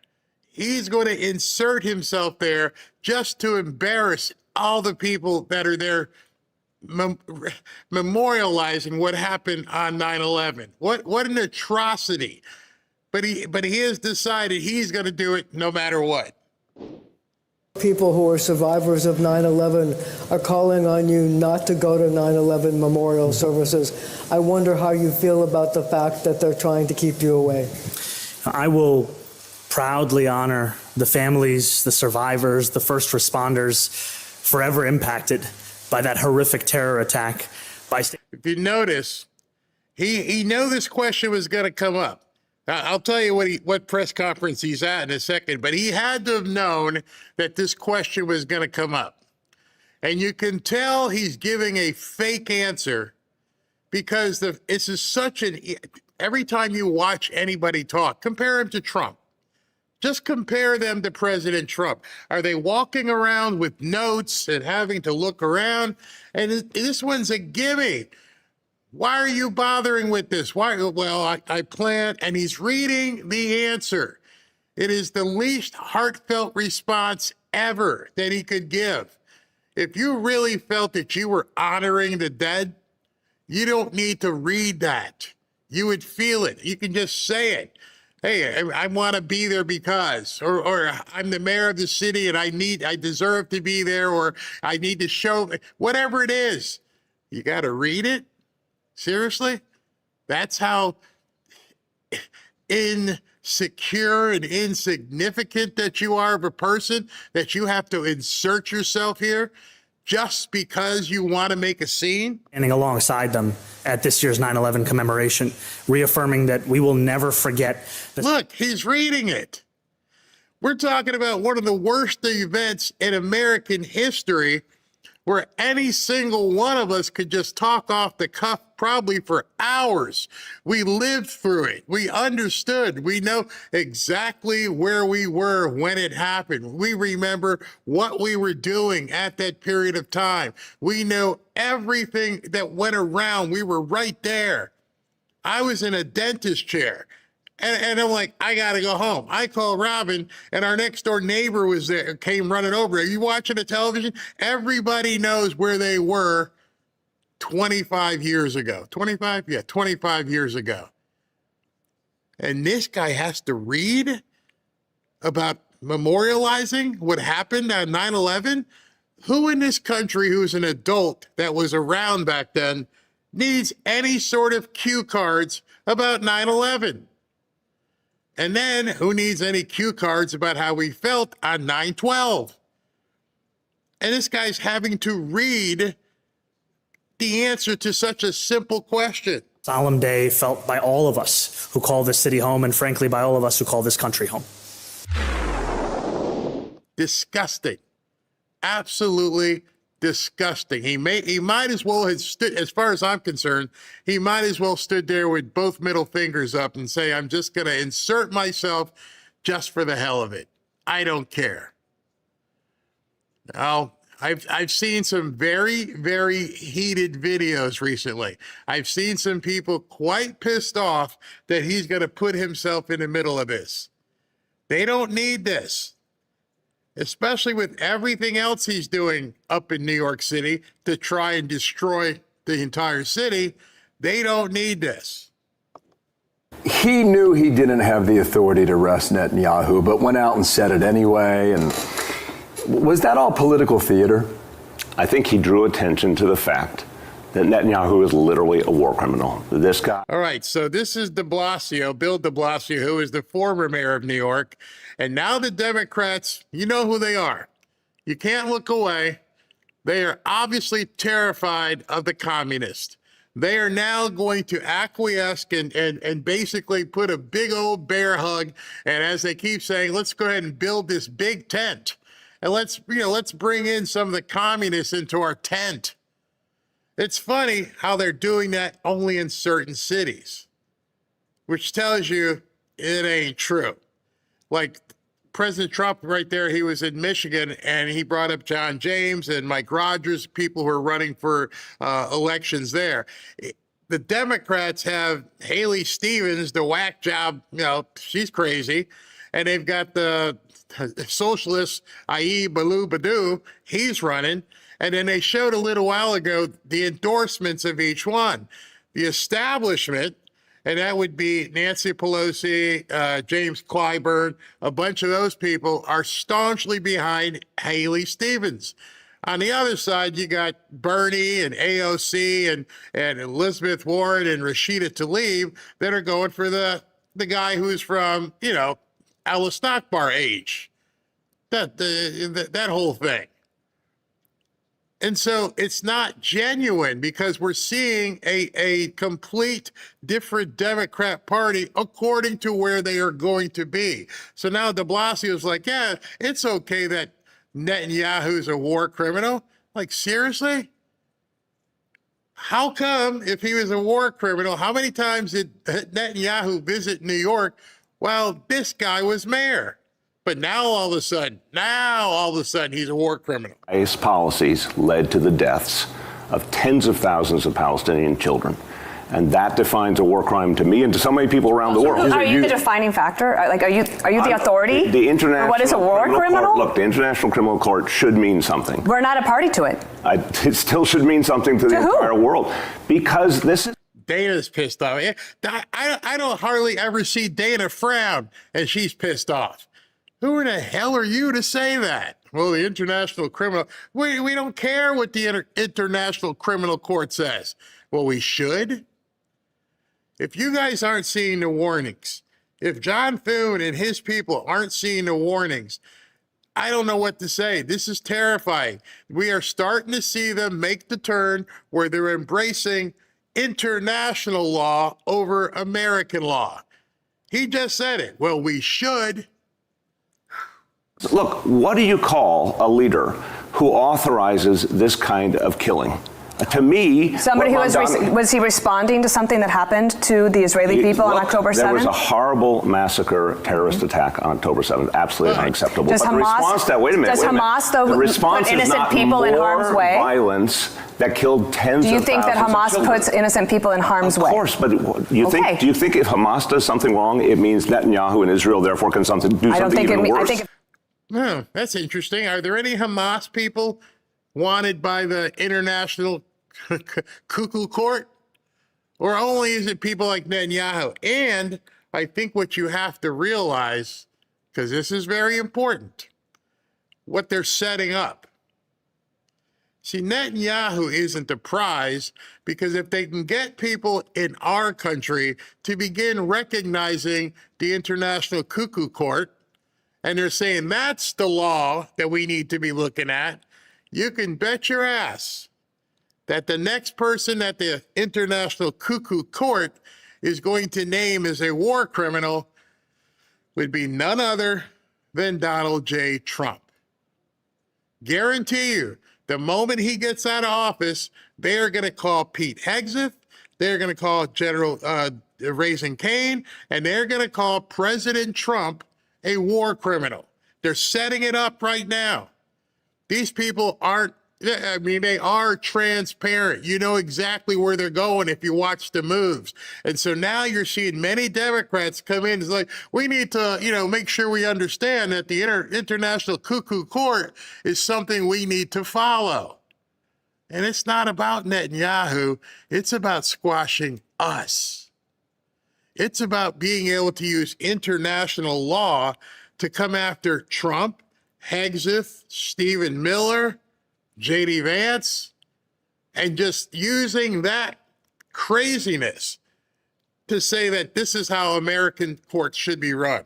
I think if Hamas is hiding innocent people and they are dying in a war that Hamas started, that yes, Hamas is at fault. I believe that. If you want to say, I don't need an authority to tell me listen that. to what I'm saying. The famous two wrongs don't make a right? What Netanyahu did not only caused massive civilian death, it has turned so much of the world against the Israeli government and the Israeli state.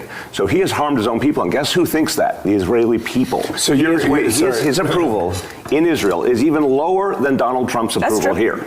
Because the Israeli people now realize Netanyahu caused them immense harm, largely for his own political gain and self-preservation. So you came on our show today to call Benjamin Netanyahu a war criminal? I didn't come here to call him that. You asked me a question. Do you believe that to be the case? I absolutely believe that.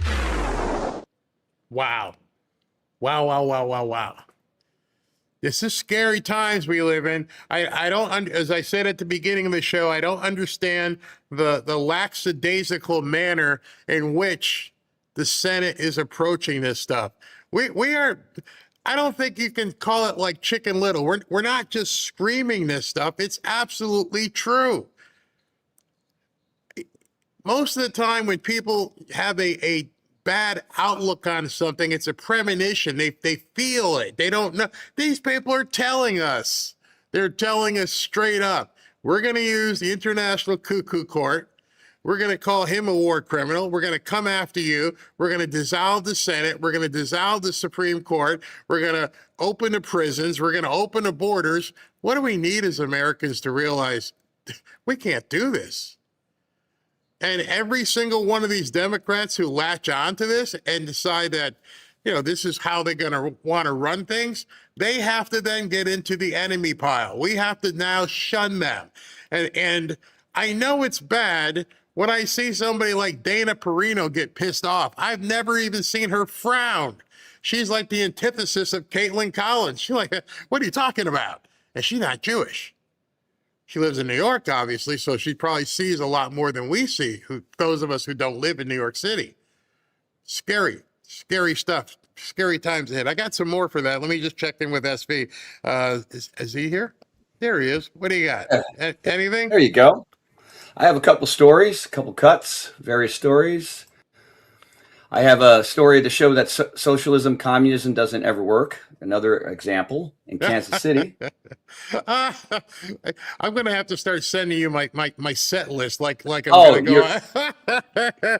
All right, next story. No, okay. Great minds think alike, bro. Yeah, go ahead. So set this up. All right. So again, this is going to show New York City. Mamdani's creating those $30 million free grocery stores. Well, here's a really good example similar to what happened in Chicago.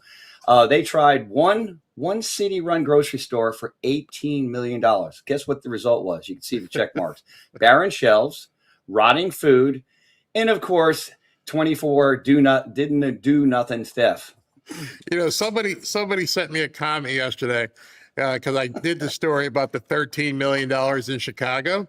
And he goes, Barry, you missed the story. The problem is, and again, SV, you've missed the story as well. As you said, this one here was $18 million. They just didn't spend enough.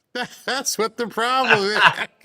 You mean they want more of my money? They need more of my money? He had me Okay. laughing because you completely missed it. That's what the problem is. They only spent 13. And so as you're showing me a story with only 18, they didn't do enough, spend enough of your money. Here, let's listen to the lady as she talks about this. It's clear this Sunfresh at 31st and Prospect is struggling. This is the first section people see when they come in. There's barely any produce. A lot of the coolers and shelves around the store look the same way, empty. So shoppers have been asking us, if the store isn't closing, then where's all the food? A rotten smell comes through the door, and anywhere you turn, you'll see products that need to be restocked. No hot food or deli. There was a time this store was on life support. I can tell you today, right now, it's damn near dead. This is a new low, even to people like Pat Clark, who've watched the store go through its ups and downs. 30 days ago, hell, we look like a grocery store again. The city owns the Linwood Shopping Center. A nonprofit operates the grocery store. Public and private investments are in the millions of dollars for the center. It damn near dead, Barry. Come on, man. Ain't no food up in here, man. We got no food. What are we supposed to do? How you expect me to go to work and buy my own stuff? What the hell is this? That's because where the hell did all my Twinkies go? Where's my Twinkies? You didn't do what you're supposed to. You're supposed to spend $30 million, not 18. Right. You just didn't do it right. I'm making a note. Got it. 30 million. That's the basis point right now. 30 million, and then you might have a chance for one store. Oh gosh. So let me ask you a question. I know you're not in the habit. You haven't lived your life by saying, "Let me do stuff that doesn't work and keep doing it." It's sort of like when you're going to go play a pickleball tournament and they say, "Hey, listen, it's in, I don't know, Boston." You don't take the directions for somebody who got lost going to Boston. You try to get the best route. Exactly. So you already know a store of 13 million didn't work, and you know a store with 18 million didn't work, and the only thing you can think of yourself, they just did it wrong. I mean, that's the Democrats for you. They keep doing the same thing, expecting different results, but that's the definition of lib nut insanity. And then what they do with that is blame other people. I guarantee you, if you talk to the people in Chicago, oh yeah, they did it yesterday. They said, oh, it's because the SNAP benefits got cut. And I don't know what the reason is for this one, but it's absolutely. It's because they haven't got their reparations yet. They got the money. Oh yeah, reparations. All right, what's this one here? Okay. All right, so Homeland Security. I love. You got to. I'm gonna read it quick. Okay. You saw it, right? I looked at the image first. Okay, hold on. Your free trial of America. Your free trial of America has ended. Oh my gosh! Ouch! Your temporary protected status have expired. Oh my God! And look at the second sentence there. For those who terminated TPS, it's closing time. You don't have to go home, but you can't stay here. Oh, I wish they said it otherwise. Like the guys in the bars where I used to work. You ain't got to go home, but you got to get the hell out of here. Yeah. GTFO, man. Oh my goodness. That's just rubbing it in the Democrats' faces. Ouch. Oh my goodness. Did you see that Tom Homan, they ramped up the ICE enforcement in Ohio? And then I also saw an area between Brooklyn, somewhere in New York City, they were targeting a bunch of places there. So Tom Homan's going full bore, man. I heard that they may even be going to New York soon as well. So where's Palm Beach from you? Where's Palm Beach from you? I'm in. Well, I didn't see the next story, but I'm in. No, I didn't put it on there. I didn't put it on there because it had a video with the guys with the guns. You know, the ICE agents. I didn't figure you could show it. I am. Boca Raton is in Palm Beach County, and when they say Palm Beach, I don't know which part they were talking about, but there's a city called Palm Beach, but that's the island where Mar-a-Lago is and all the gazillionaires are. I'm pretty sure it wasn't there that they picked people up. No. Then there's West Palm Beach, but I live in Palm Beach County. Boca Raton lays in Palm Beach County. But in any event, I knew what they picked up 300 or 400 people, wasn't it? Yeah, ICE targeted an area there, so you should feel a lot safer, Barry, when you're walking on those streets at night. Oh, if I don't go in the hood in West Palm Beach. Oh Yeah. boy, man. Hood rats. And it's funny because Palm Beach County is one of the blue seats in South Florida. It is known as a blue seat, but it's not like the New Yorkers because they're like, nope, you can't come here, you can't go there. It's kind of crazy. All right, so you got this one with Tommy. Yeah, so Tommy Tuberville. So this just came out. So apparently the recess is coming up where they're going to be gone for 45 days. If that happens, that does not look good for the Save America Act. So Tommy Tuberville has officially joined Senator Mike Lee in pledging to block the August recess on the floor until the Save America Act is passed. So more senators are joining in. That's number 5. Yeah, he says, I think it's 5 or 6. You may want to go ahead and look at that because just off the top of my head, Tuberville, Mike Lee, Ashley Moody, Lindsey Graham's sister, Rick Scott, and there's one more, I think, to make it 6. But go ahead. Okay. Yeah, it's not listed in this article. He says, I'll be joining Senator Mike Lee in voting against any attempts to adjourn for a recess. Americans didn't send us to D.C. to take a vacation. They sent us here to preserve the greatest country on earth. The traditions of the Senate should no longer apply. The American people didn't vote for a Republican Party obsessed with preserving their own power through the manufactured filibuster.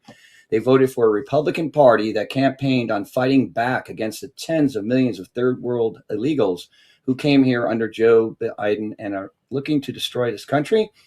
If we do not pass the Save America Act before November, Democrats will steal the 2026 and 28 elections and will go back to Joe Biden's immigration policy on steroids under the new Communist Democratic Party. Now it's time to dig in, eliminate the manufactured filibuster, and start a new Senate tradition of actually getting things done for the Constitution and for the American people. Senator Tuberville. You know, I wish more people would talk about that one line that he put there. This line here: eliminate the manufactured filibuster. There were so many customs and things that both parties consider to be rules when they have nothing to do with actual law. It's things that they put in.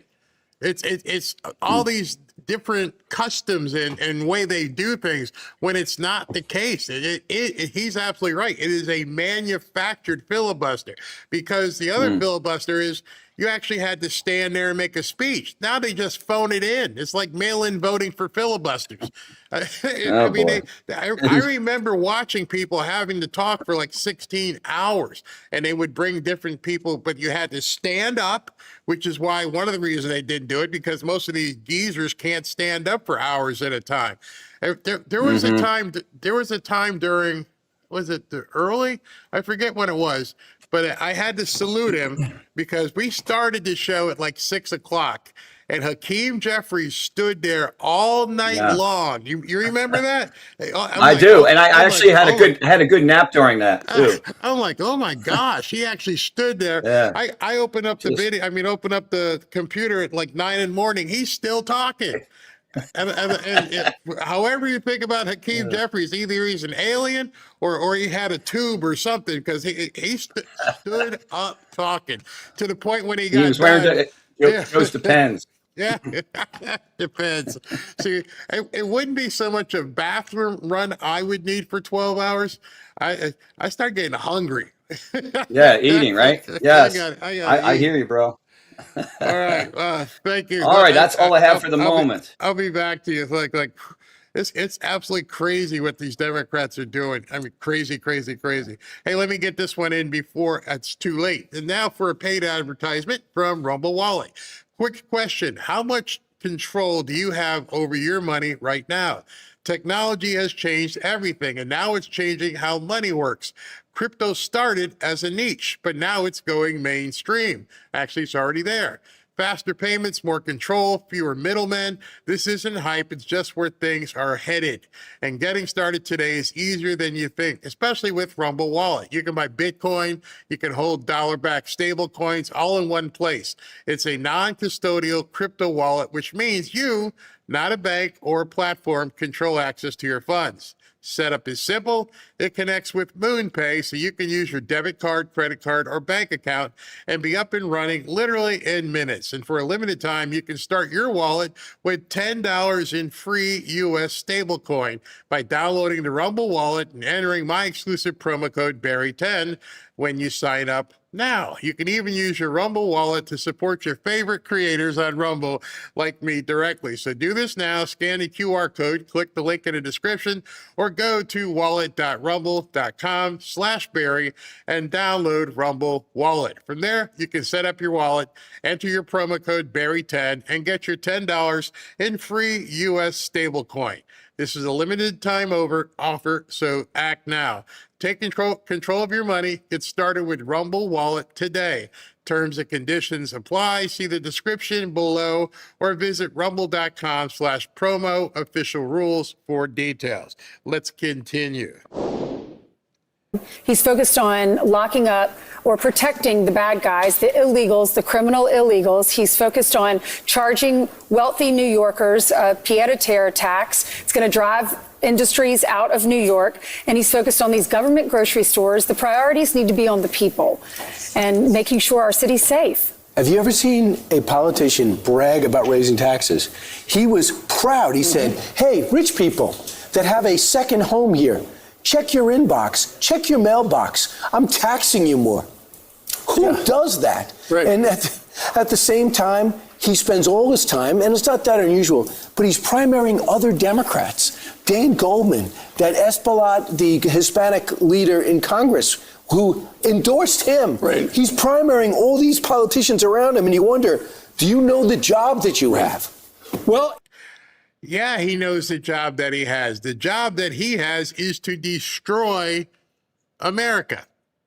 I have no doubt that in his mind, this is what I've got the chance now to help destroy America. That's why you're hanging out with people like Linda Sansor. That's why you're hanging out with people like Hassan Piker. They are telling you straight up, this is how we're going to do it. We're going to take your money. We're going to make you pay this undefinable fair share, because that fair share will continue to grow according to what we need to spend.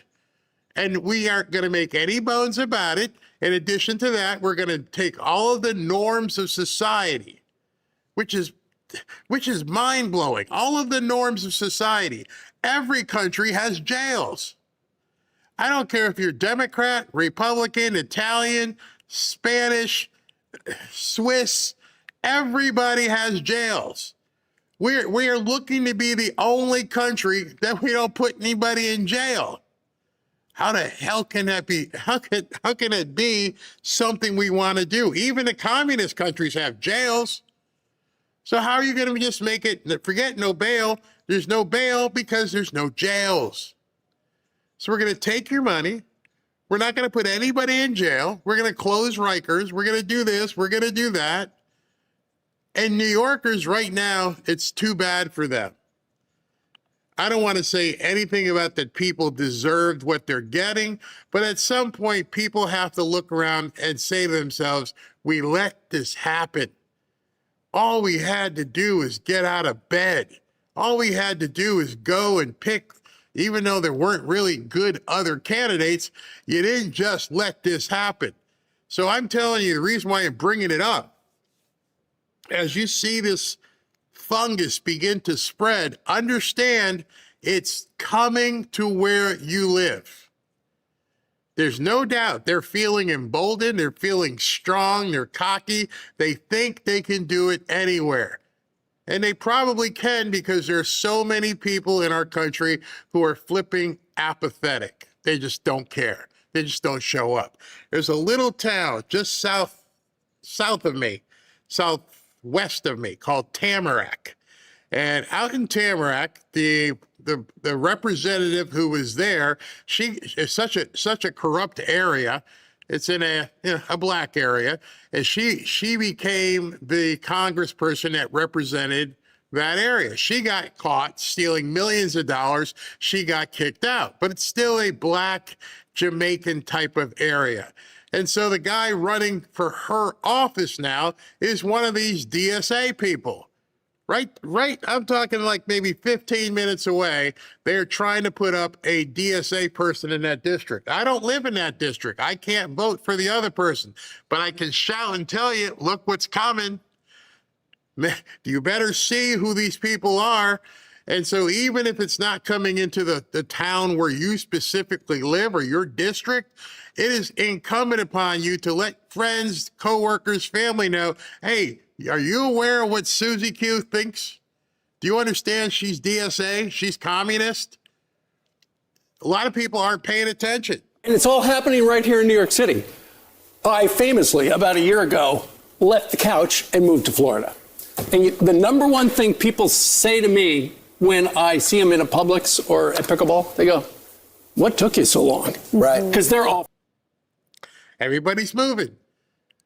And I know I've mentioned this before to some people here, and people like, if everyone is just getting up and leaving, who's fighting for their area? I don't know.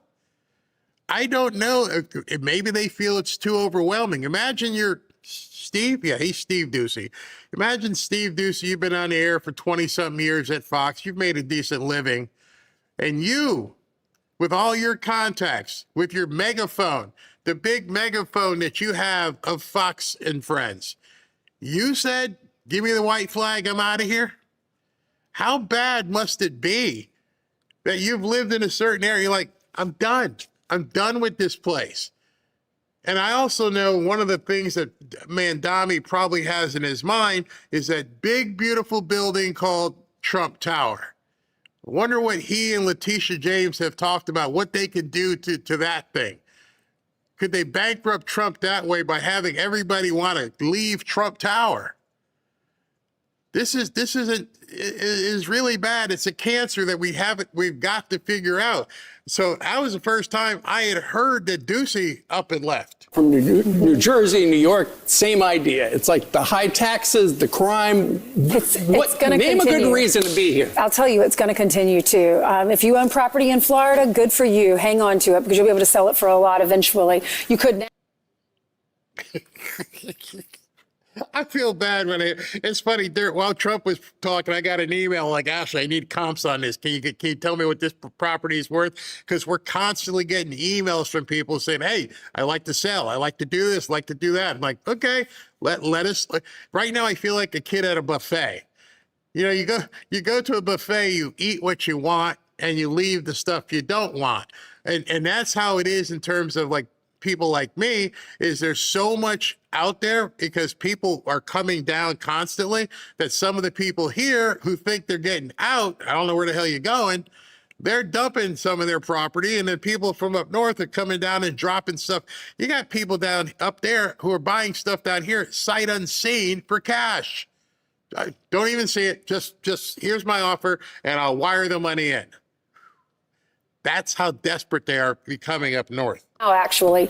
But I think a lot of people in New York, a lot of my circle are planning, unfortunately, we love New York City, to leave when our children graduate and go down to Florida so that we don't have to die in Florida and pay those awful taxes. We'd rather give the money to our children. Right. And Democrats hate that.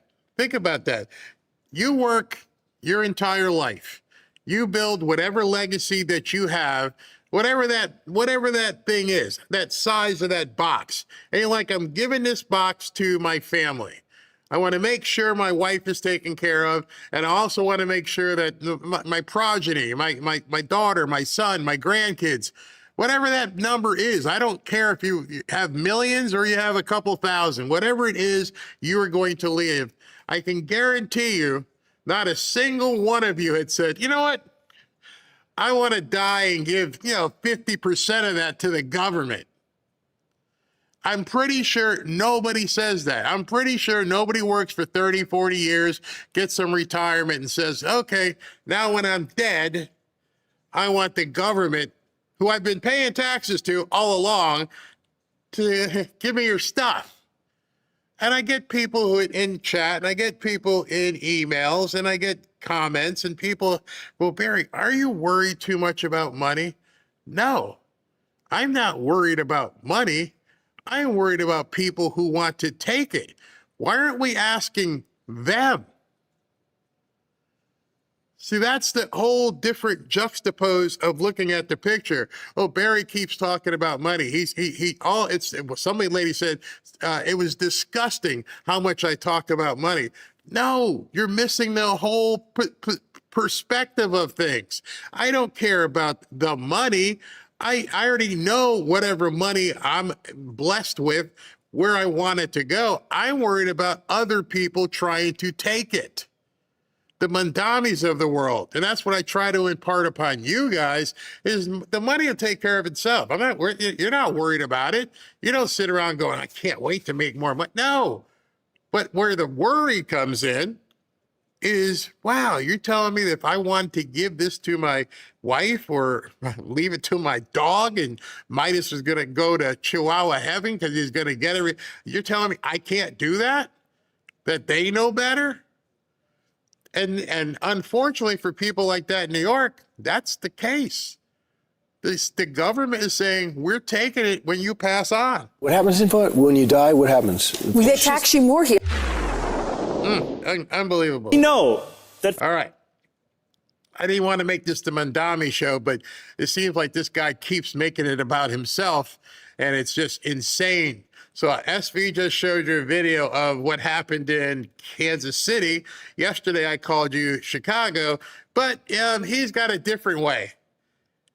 And anybody who's ever owned a business, anybody who's actually looked at a P&L statement, anybody who's actually had to hire people and pay vendors and balance the books and understand I have to make sure I don't overextend myself, and I have to charge a certain amount for my product or service, because what I charge for my product or service tells me what I can pay my employees, what I can reinvest, and what I can pay myself. Any of you, I don't care if you were a hairdresser, you're like, I know how much it costs to buy brushes. I know, I got a haircut. I know how much it costs to buy the lotions. You have to worry about that. Now, understand what happens when you put somebody in charge of a business who's never even had a paper route, who never had a lemonade stand, and you give them the budget of New York City. This is what happens. For many New Yorkers, 30% at the grocery store means something very different. Since 2019, food prices have soared at grocery stores around the country by roughly 30%, in fact. Talk to shoppers around the city, and you'll often hear the same frustration. Wages have not kept up. Making matters even worse, some corporations have built out technology that allows for something called surveillance pricing, collecting personal data to charge some people more than others for the same carton of eggs, for the same gallon of milk. Do you know how long cities have been doing that? I've told you the story before. When you own rental property, you see if the taxes where you own a rental property are the same price in what you pay where you live. They didn't need an algorithm. They just had zip codes. Oh, that's a rental property. That's kind of in the hood. We're only going to charge you this much for the same police and fire and garbage people. But you're in a different zip code, so you're going to pay that. And what he's talking about in terms of the algorithm surveilling people's buying habits, that's not what it does.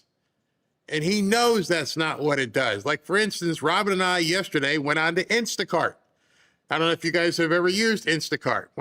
It tells you this is what you like, and this is what you've bought in the past. Even Amazon will do that. And when I went on Instacart yesterday, they said, hey, listen, we know you like this, but you can try this. And if you try this, we'll go ahead and match the price of the other one that you tried. Nope, I want that. Okay, that's what it is. They use the algorithm to try and make sure that if there's, especially if there's something that you want and it's not in stock. If you want blueberry muffins, and there's no blueberry muffins, hey, would you like some banana nut muffins for the same price? It tells you and asks you what you can do. It doesn't charge you more just because you live across the street. Now, I do get discounts because of how often we use it. We get loyalty rewards, but everybody got loyalty rewards. I remember going shopping back when they used to give us the green stamps. You remember green stamps? Maybe your grandmother had it in a book, and then when they did away with the book, it used to spit out all these stamps because, hey, wow, look at all these loyalty points we got. See, but now loyalty points are bad. You shouldn't get loyalty points that give you discounts. That's what he's talking about. To them, it's a penalty for the people who don't have the loyalty points. It's all in the language they use. Why should you get a discount? Why should you pay less because you buy more? That's the answer to the question you just asked. I get discounts because I buy more stuff. They want me to continue to be a customer. You go to get tires. Hey, how you doing? Hey, we'll give you, one free if you buy three. One for free if you buy three. They give because you're a customer. But see, now the socialists have come out and said, no. Giving other people discounts because of what they have purchased in the past, that's not fair.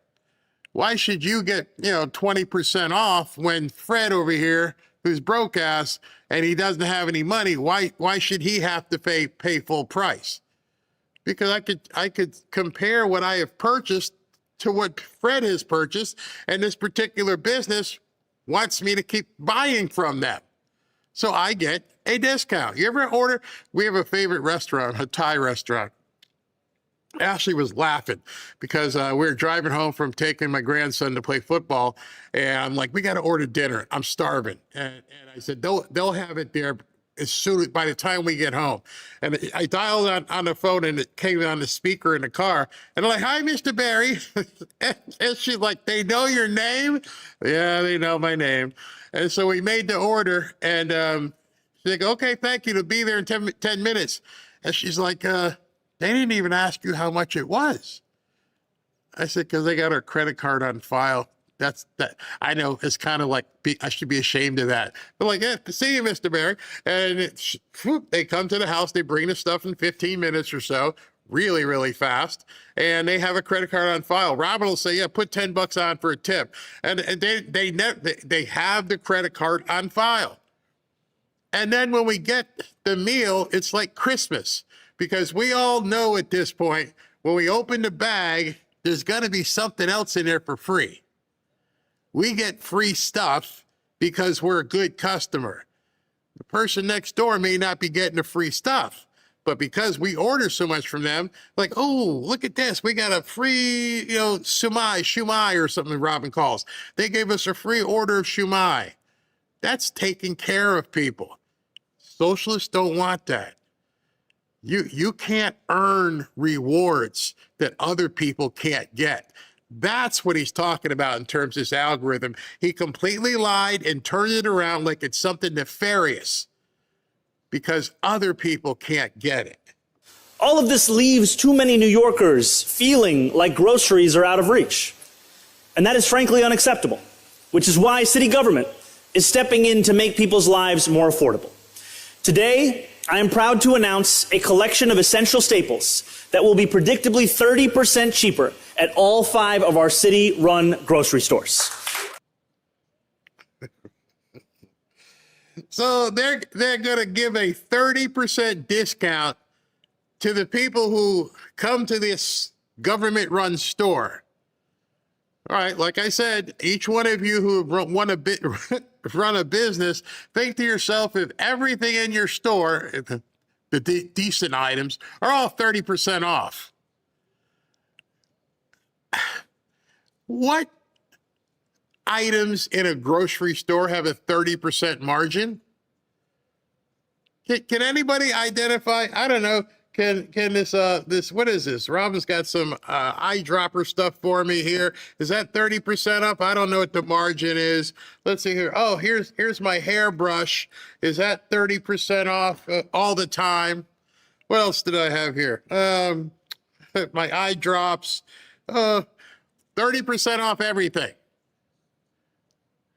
The only time you see that kind of discount, 30, is when it's followed by contextual the title, Everything Must Go. Hey, it's 50% off. Everything must go. 30%. Oh, boy.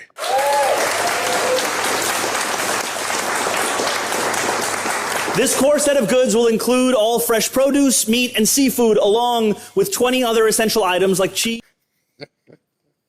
30% off meat, 30% off seafood, 30% off fruit.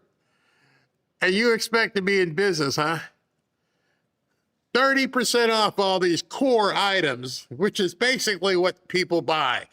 You get 30% off your seafood. We're down here like seafood heaven. I don't want no I don't even want to get near seafood that's 30% off. Nope. No, don't even want to look at seafood that's 30% off. Oh my goodness. These people realize what they're in for? Hey, you get your meat 30%. What meat you think you're going to buy from a vendor that you can offer 30% off? And would you want to eat it? Milk, and bread. Here's how it will work. Once a month, our 5 city-run grocery stores will set prices for this core set of goods at 30% below typical retail prices. Oh, like I was talking to SV earlier, 18 million ain't going to be enough. You're starting with 30% off.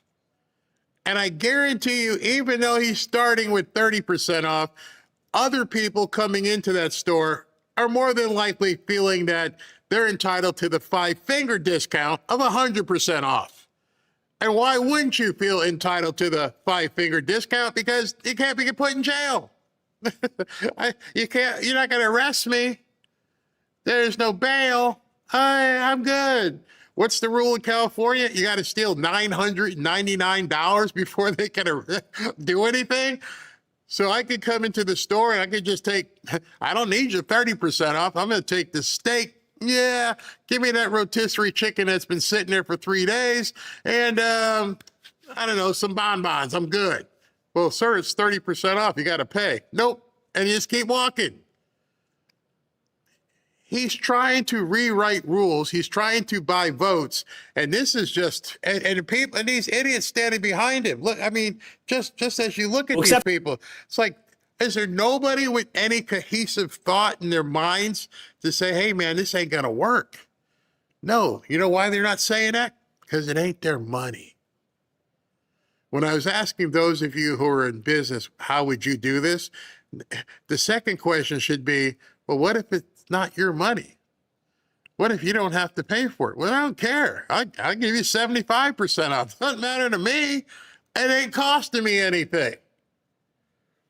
That's the problem that nobody's talking about. You can say 30, you can say 40, you can say 60%.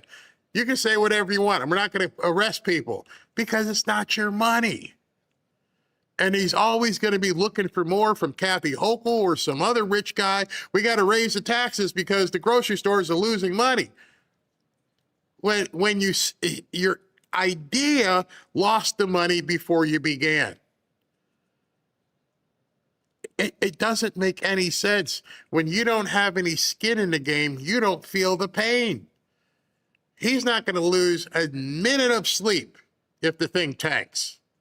Every single one of you who has ever owned a business, you know, like, oh, man, I got to find a way. Got to find a way to do this. I got to find a way to do that. I got to find a way to pay my taxes. Oh, I'm Mamdani. I don't even got to worry about that.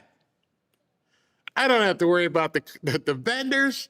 I can do the whole Obama thing and say I ain't paying you. And if it loses money, I just raise more taxes because I'm not paying anything. Who wouldn't want to be in that business? Who wouldn't want to be in a business where you're not accountable for anything and you got other people's money to try and make it work? That's like having the Barbie bake-off, where mom is just going to keep giving you the cookies to make in the Barbie, easy bake oven. Doesn't cost you anything. And the other people behind him who've never run anything, who've not invested in anything, they don't care either. It's a complete game to them. until there's no more pieces on the board. We'll close it down. Just like the video in Kansas City, just like Chicago yesterday. Nobody gets hurt. You realize that. From that perspective, nobody involved in the business gets hurt. Every single one of these people, no matter if this thing loses all $30 million, every single person in that picture will get paid. They don't have to worry about their job, their livelihood. Doesn't matter to me. I'm a government employee. I'm still going to be paid. I don't care if it works or it doesn't work. We tried to the best of our limited ability. You can't do that. So when you talk about things not being fair and the deck being stacked against people, can I open a grocery store without having any investment and give everybody 30% off and don't care whether it makes it or not? How do I get in line for that? You're worried about Instacart giving me a loyalty reward. Man, I want to open up a business and have you give me 30 million and I don't have any experience in doing it. And then if it doesn't work, I don't care. You're going to give me some more. Trust me, you don't want me to be a hairdresser.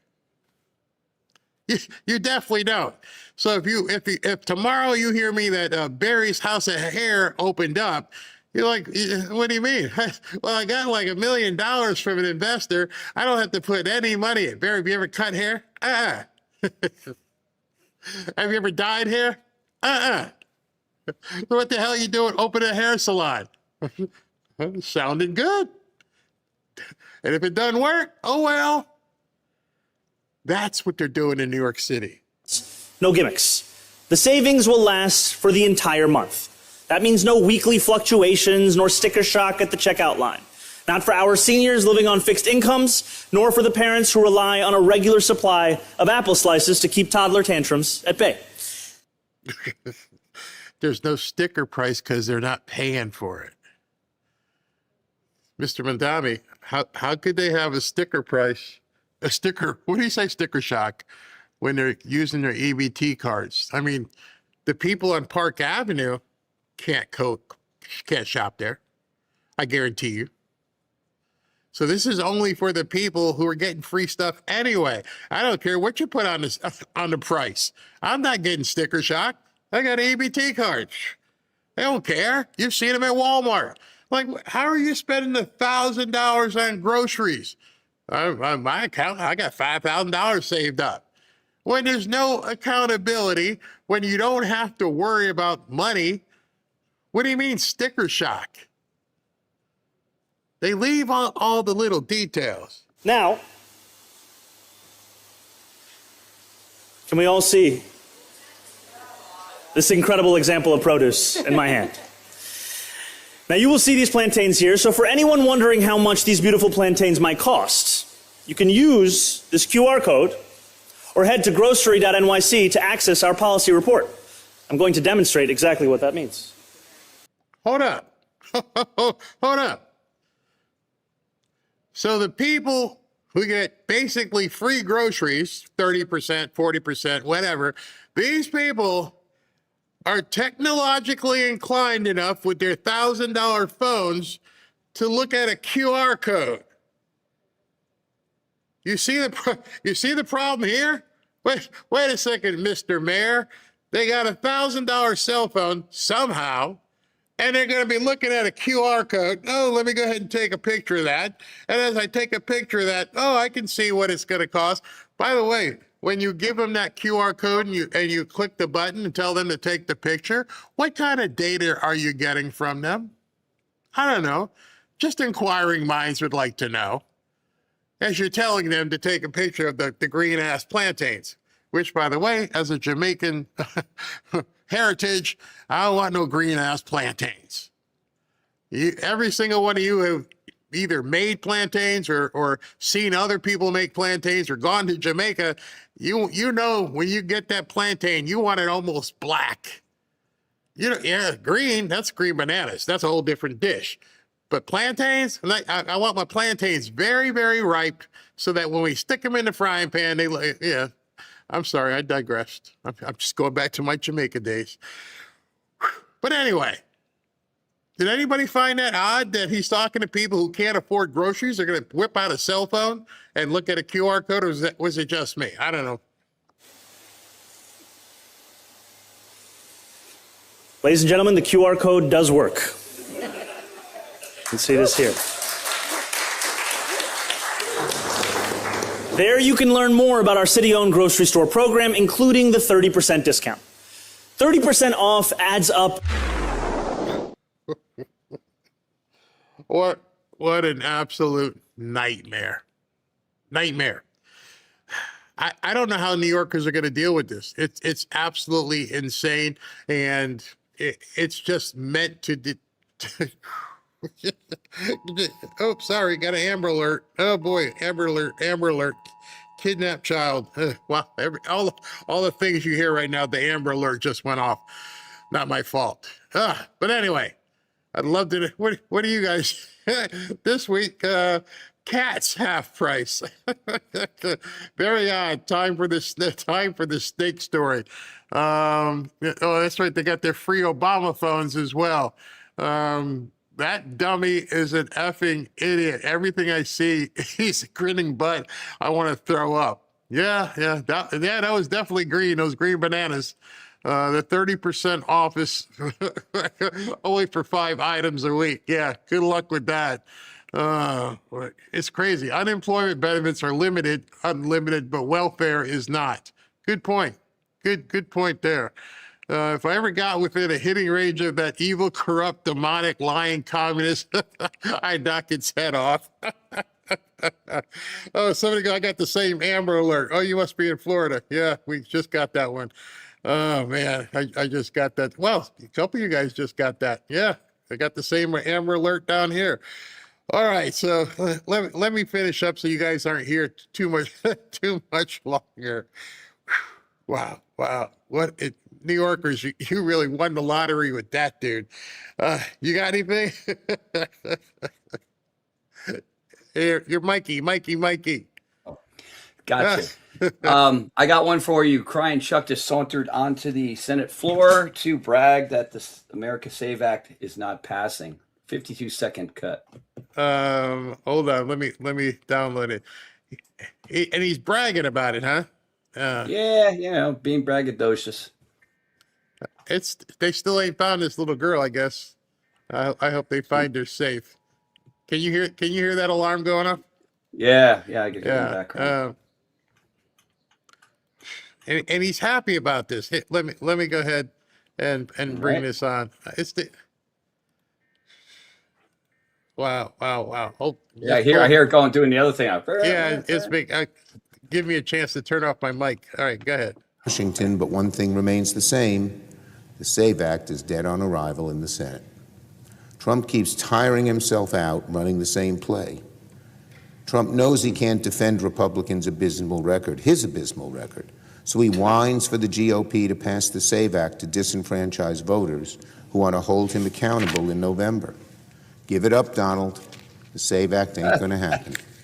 The courts have rejected the SAVE Act. Congress rejected the SAVE Act. Even members of Trump's own party have rejected the SAVE Act. Republican problems aren't going to go away until Trump realizes how futile this brazen effort to rig our elections really is. Instead, Trump has said publicly, quote, Republicans have to pass SAVE, otherwise we're going to have a shutdown in November. That's Trump. Wow. Please, Jesus, term limits. Oh, my gosh. If he really... Insurrection Act. Come on. Hit that button, Donald. He's got to do it. I mean, that's just absolutely ridiculous.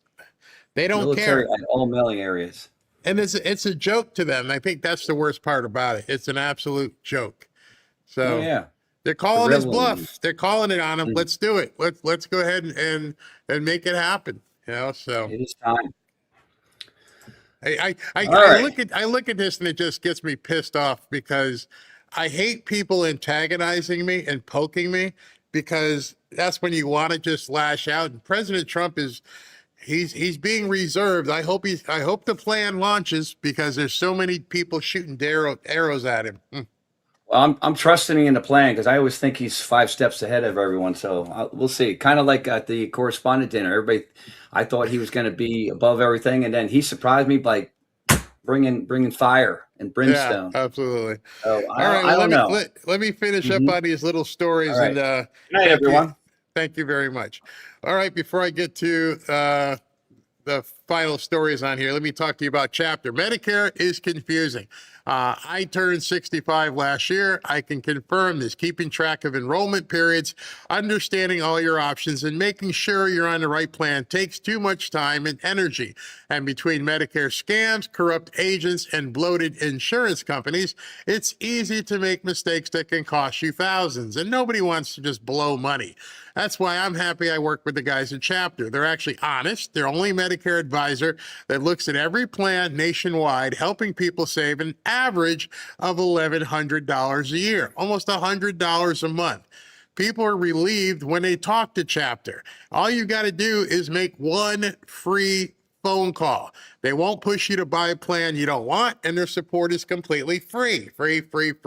So if you're turning 65 soon or have questions about your Medicare coverage, call them at 475-328-3545 to get the most out of Medicare. And most people, once they do it, wish they just called sooner. So go to askchapter.org/Barry or give them a call at 475-328-3545. All right, let's finish up. But we've also seen several candidates backed by the Democratic Socialists of America topple incumbent Democrats in primaries, talking about different issues and what they would do. I want to play part of an interview yesterday in which a DSA leader was asked to confirm aspects of the group's platform. Let's watch. Abolish the Senate. True. Okay. Replace the presidency and Supreme Court as we now know them. Yep. Abolish ICE. Absolutely. Abolish borders and give amnesty to anyone currently in the U.S. illegally. As a long-term plan, yep. Defund the Pentagon. Absolutely. Are those?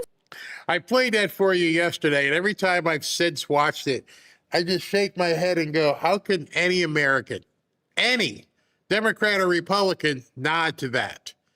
How can any American understand what these people want to do to our country? And it makes it even worse when you hear that there's politicians who try to excuse that and say, we could all get together. Positions the Democratic Party should accept, in your view? No, and I think the vast majority of Democrats do not. But of course, we're a big tent party where people have different viewpoints. I think that the mainstream viewpoints are ones of making sure that everyone has a chance to get on the up escalator of the economy, and secondly, that everyone has a chance, regardless of who you are, or where you come from, or the number of letters in your name. There are 29. I hate these bumper sticker politicians. Well, it's a big tent party. Everybody should get on the escalator. No, they shouldn't. That's just it. You are inviting snakes into this big tent. Every single one of you who have ever gone hunting or fishing and slept in a tent, and you don't want the people next door just coming in if they're going to just tear up everything. If they come in and they want shelter, it's raining, I'm cold. Yeah, come on in here. We'll do this together. Now, if they tell you, when we come here, I'm going to take your food, I'm going to take your clothes, I'm going to leave you wet, tired, cold, and naked, and I'm going to take all your stuff. Let me in. No. And I can't believe we keep hearing this from people. It's a big tent. We all should have our own opinions. No, it doesn't work that way. There's not a single, I keep saying this, but I can't believe anybody would believe this kind of crap. You don't let people into your house that you know are going to wreck your house. Sometimes we've made mistakes and we've invited people in and we can't believe we got to kick them out. But not when they tell you in advance, we're going to steal your wife's jewelry and we're going to kick your dog and we're going to take, pee in a corner. No, you can't come in. So now you have the Democrat, Socialist, Communists of America telling the Democrats, we want to eliminate you. before we even get to the Republicans, we want to take on and destroy your party. And these idiots are like, yeah, it's a big tent. We're going to bring them all in. No. My gosh. And in mind. And so I think those are kind of the big tent kind of priorities of the Democratic Party. Do you consider yourself a socialist? Yes. Some of their policies include abolishing ICE and the Senate. I agree with abolishing ICE. I don't think that the Senate is currently working or doing the work that we hope that they would do. Do you think we should abolish ICE and end mass deportations? Yeah, I'm not a fan. How do you guys feel about extending voting rights to all permanent residents, not only citizens, even restoring voting rights to people that are incarcerated? If you're a permanent resident, absolutely should have a say. Yeah. If they're here illegally, isn't that a crime per se? Not to me. Who do you think? Put a wall. Just put a wall around New York. Something's happened. I check the water, go do some testing, do what you need to do. Something has happened. A white guy. These people are inviting doom, and they're just are you kidding me? What's a permanent resident, by the way? And even if they're not supposed to be, it's fine. It's all fine. What? How did they turn, I don't know, how did they turn white liberal people into clowns? When you know the very same person who said that, if I said, can I come sleep on your couch and eat your food and pee in a corner, would say no. Would say absolutely not. Well, why not? Oh, because I have to pay for it. I'm the one who would have to clean up the stuff if you pooped in a corner. That's what the problem is. It's like, okay, long as somebody else is paying for it, the rich billionaires. Socialism is appealing to, like what group of people? The people that are here looking for handouts. I would say like liberal Democrats. A bunch of college students. It's a bunch of dudes in their mom's basements. They, never been on a date and just angry at life and just a lot of performative activism. There's new data that shows it's highly educated with moderate income. So do you think there's a certain reason why these people are being attracted to kind of socialism and DSA? Yeah, because they're not depending on it. One of the things I think gets overlooked is that I was watching something this morning, and they said the Democrat Socialists of America, their entire movement has now grown. It's exploding. It went from 20,000 people a couple of months ago to 120,000 people now. It's exploding. Well, I don't know if you realize, but last weekend was the last weekend, as of yesterday, the last weekend we will not see football for the next 6 or 7 months. There'll be 100 and something thousand people in one stadium. It's not a movement. It's a turd. It's just a turd in the bowl that they're being amplified. And they're being so sneaky about it. We just need to flush these turds. 100,000 people, that's it in the whole country? And somehow they are winning races because of American apathy, because Americans think it can't happen where they live. And then they wake up like New York and like, what do we do now? Johnny B is not the only one who's surprised. You would be looking at all the news coverage, you'd be looking at all the polling on President Trump, and you would think that Democrats would be able to take advantage and be dominating Republicans when it comes to who is trusted to handle the Iran war. That, simply put, is not the case at all. I mean, these numbers are quite surprising. Trust Dems or Republicans on Iran. According to CNBC earlier this month, you'd think, okay, that's one poll. The Republicans trusted by 2 points. But then CBS News comes out yesterday, and what do you see? You see the exact same thing. Trump and the Republicans take the cake. They are trusted by 2 points on Iran. Now, one poll is one thing, but you put the two of them together, and you can see that the American people, simply put, are not buying what Democrats are selling on Iran. They still trust Republicans more, even if you look at President Trump's approval ratings on the subject, and they're negative too, but yet Republicans and Trump still more trusted than Democrats are on Iran. Has there been? You know, as I watch this myself, one of the things that crossed my mind is that I just wonder if we could find any way to make a law. If one of these senators or congressional people would present a law outlawing pollsters. I mean, that to me would be a huge thing, because I don't know where they get their noise from. I don't know what the hell they're talking about. And it seems like every single day there's some new thing they want to talk about. Again, I sat with Robin on the couch yesterday and I said, do me a favor and ask some of your friends. So between myself, her sister, her aunt, we're talking about 150 years of people's experiences, and nobody's ever been polled. But every day there's some new poll out there that says, oh, Trump's this, oh, the Democrats are that, and everything else. And people get mired into these things.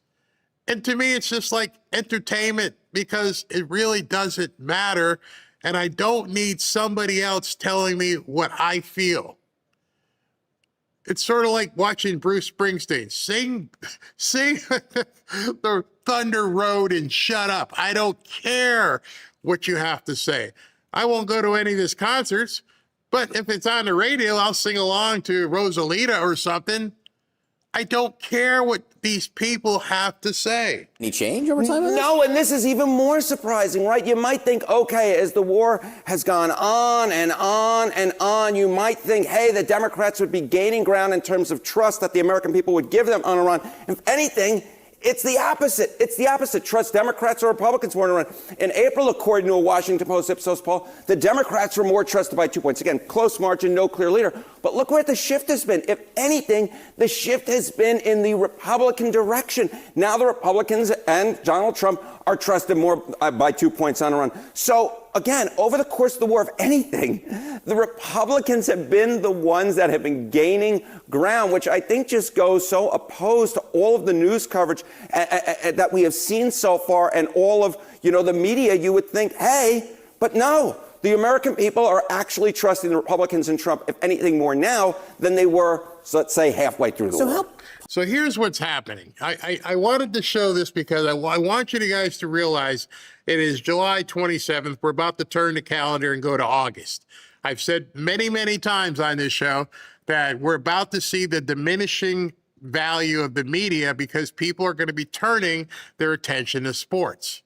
And so what has to happen in the media, and I want you to be cognizant of it, every single poll you will hear from now until November is going to be neck and neck. Oh, it's 48-49. Oh, it's 2 points. It's 1 point. Oh, it's 3. Oh, they came back. Now they're up by 2. Because how else are you going to try and keep people's interest? If they came out today and said Trump and MAGA are up by 20 points, the Democrats would probably start rioting. If they came out and said the Democrats are up by 20 points, you'd turn it off and laugh. So they got to keep it like, oh, it's really tight. It's really tight right now. Also, so they can figure out how much they can steal to make the elections work for them. But right now, this is the proverbial cliffhanger. This is now we got to go into cliffhanger mode. And I'm telling you today, as we get ready to go into August, is just live your life. Make sure you're getting your own knowledge and edification. I'm going to keep putting this thing on. Get your own edification. Understand where things are going, what you want to see happen in your town, and tune out the idiots. I mean, seriously, just go, you know what, Alex, Candace, this person, that, I don't care what you think anymore. I'm going to do my own investigation. I'm going to see what works best for me and my family. And that's all I can do. And I want to listen to and I want to follow authoritative stuff that I can verify. The Fauci trial should be kind of funny to watch. But polls, at this point, polls shouldn't even be part of our consumption, especially now with basically 3 months to go. I'm telling you, you're about to be inundated with ads and you're going to be inundated with polls that keep trying to say it's neck and neck. It could go either way. Remember back to Iowa when this lady was, I don't know which newspaper she was, but she was from USA Today, I believe, or the Iowa Register. And she said, like 2 days before the election, Kamala's up by 9 or 10 points. Everybody in Iowa was like, what the hell are you talking about? And of course, Trump whooped up some butt, and then she retired. I'm done. Wait a minute. Why'd you retire just after you made that fake poll? She got found out badly. And so, again, these people get paid whether you believe it or not. Possible is it that part of this is just that Americans don't like Democrats in Congress much at all? Yeah, I think this is a big part of it. The Democratic Party in the minds of the American public are weak, to quote the great Tony Blair. I mean, just look at this. Just look at these net approval ratings of Democrats in Congress. In late February, at the beginning of the war, it was minus 41 points, minus 39, minus 39. And so you're just looking. So looking at that, I would have to say, I agree. Actually, no, I think it'd be lower. And I think the same thing about the Republicans, because they all suck, which is evidence of the uniparty. They all suck. The Democrats suck worse, but the Republicans suck just as much. Maybe just a little bit less. We can't trust any of them. They do not have our best interest at heart. So I don't care which one is in the dumpster, because as far as I'm concerned, right as of today, they're all in a dumpster. These numbers right here, and you go to yourself, no wonder what's going on at this point, that Democrats simply put cannot take the ball and run with it and actually in the polls be trusted more and run, because the Democrats in Congress simply put are not well liked. In fact, these are the three lowest on record in terms of percentage points for the approval for Democrats in Congress. So it all puts together a picture. Donald Trump and Republicans may not be liked, but Democrats in Congress are really hated. A lot of this is D on D crime. I mean, there are Democrats who are unhappy with their own party, who Democrats hope might vote for them anyway in November. You know, it'd be much easier if they were, actually liked. Harriet, thank you. You're always liked. Another most wanted fraudster has been nabbed by the FBI. So she was. So SB covered this yesterday, but somebody is telling these people where they are and how they get to find them. So I wanted to close on an upbeat note with this woman having got put into custody. Indicted last year on multiple charges for millions in alleged COVID-19 fraud. Then she supposedly left the country. She was captured in Jamaica and taken to Florida to face charges. Justice correspondent David Spunt has more. Hi, David. Hey, Dana, authorities say she was living nicely in Jamaica. The FBI started this most wanted fraudster list a couple of months ago, and it ties into the administration's overall goal of fighting fraud and publicly outing those who allegedly commit that fraud. Now, this is 41-year-old Elaine Angine Esco, picked up in Jamaica, where authorities say she was living under a fake identity, Dana, while avoiding prosecution tied to a $32 million pandemic relief fraud scheme. She was indicted last year on money laundering and money fraud charges and some other charges, but left the country for Jamaica. She's now in Florida. Authorities say she sought the $32 million in the Payment Protection Plan and Restaurant Revitalization Funds, among other funds. Remember, there are a lot of different funds that people could apply for. Now, this is the current list the FBI has on the agency website. You can see Esco was captured, but these are the remaining people that the FBI wants to pick up. Now, the others are still on the run. The Bureau, Dana, is always changing this list, adding to it when more are captured and when more are added to that list. And I'm told they expect to be adding more to that list as soon as possible. I'm going to ask you a question. If you stole $30 million, $30 million, if you were a brainchild, you turned into Dr. Evil, and you had a mini-me, and you stole $30 million, would you be hanging out in Jamaica? I laugh because obviously somebody was using her. She didn't look like she was the brightest tool in the shed. And somehow she was able to steal $30 million. And when she found out the heat was on, somehow, she went to, that great place that you can go to hide, called Jamaica, where half the people on the island would turn you in for about $100. She was an easy person to catch. Yo, man, I give you $100, man. You want to tell me where this woman at? Oh, yeah, man. She right over there, man. Yeah. You don't go hiding in a country where $100 can get you caught. I mean, take off, go to, I mean, you're black, so maybe you should go to Somalia where the rest of them, I don't know, but I wouldn't go to Jamaica where it would take me $100 and probably a couple cigarette cartons to get you caught. Dumb move, but then again, she's a criminal, so good for her. All right, so that's all I got for today. SB, you still here? Nope, he's gone. He's like, I'm out. All right, let me do super chats, and then we can all get out of here. Wow, you went to Jamaica? Is that where you really went? you went to Jamaica to hide out. Oh man, it's I don't know if you've been to Jamaica, but it's not the most. They ain't got no money. Okay, so you can go to Sandals and go to resort. Don't leave the resort though, and make sure you're safe because, damn. All right, let me do some. And I love Jamaica. I love Jamaica. Robin and I have gone there many a times. We're thinking about going there again next month. So it's not that I'm anti-Jamaica. I just know that that's not someplace I'd go hide out. All right, so let me do this. This is from Barry Canova. Why has Mitch and his health turned into an X-Files series with Scully and thank you very much. That's a good one. I saw some other congresswoman said that she saw him, he was in good health. And you didn't have your phone to go, hey, Mitch, can you say hi to the friends back home? We are in a walking media era. Everybody's walking around with a film studio. So if Mitch was really doing okay, like she said, hey, Mitch, say some words for the people at home. Nope, we're just supposed to take your word for it. Good comment. Good comment.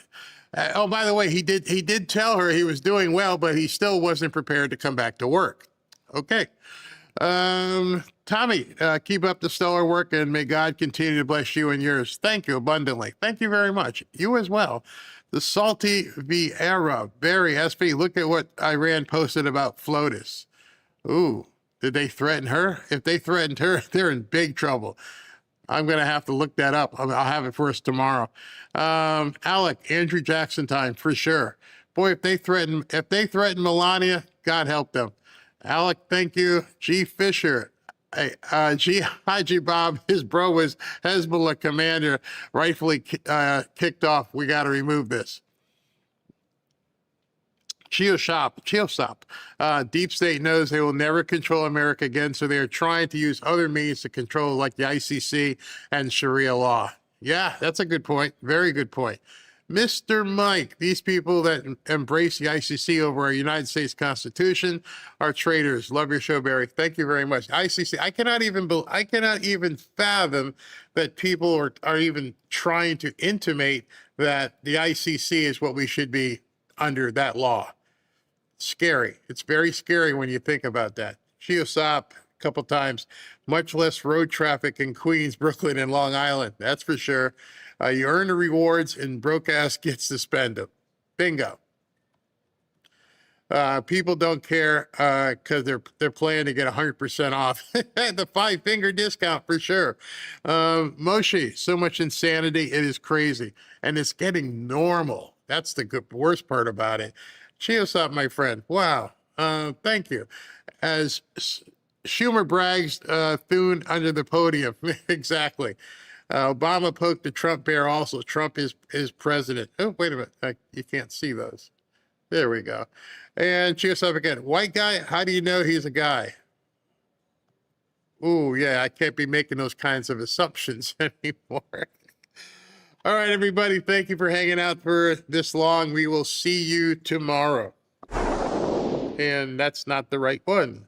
That's the wrong button. And there we go. And there we go.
Bye.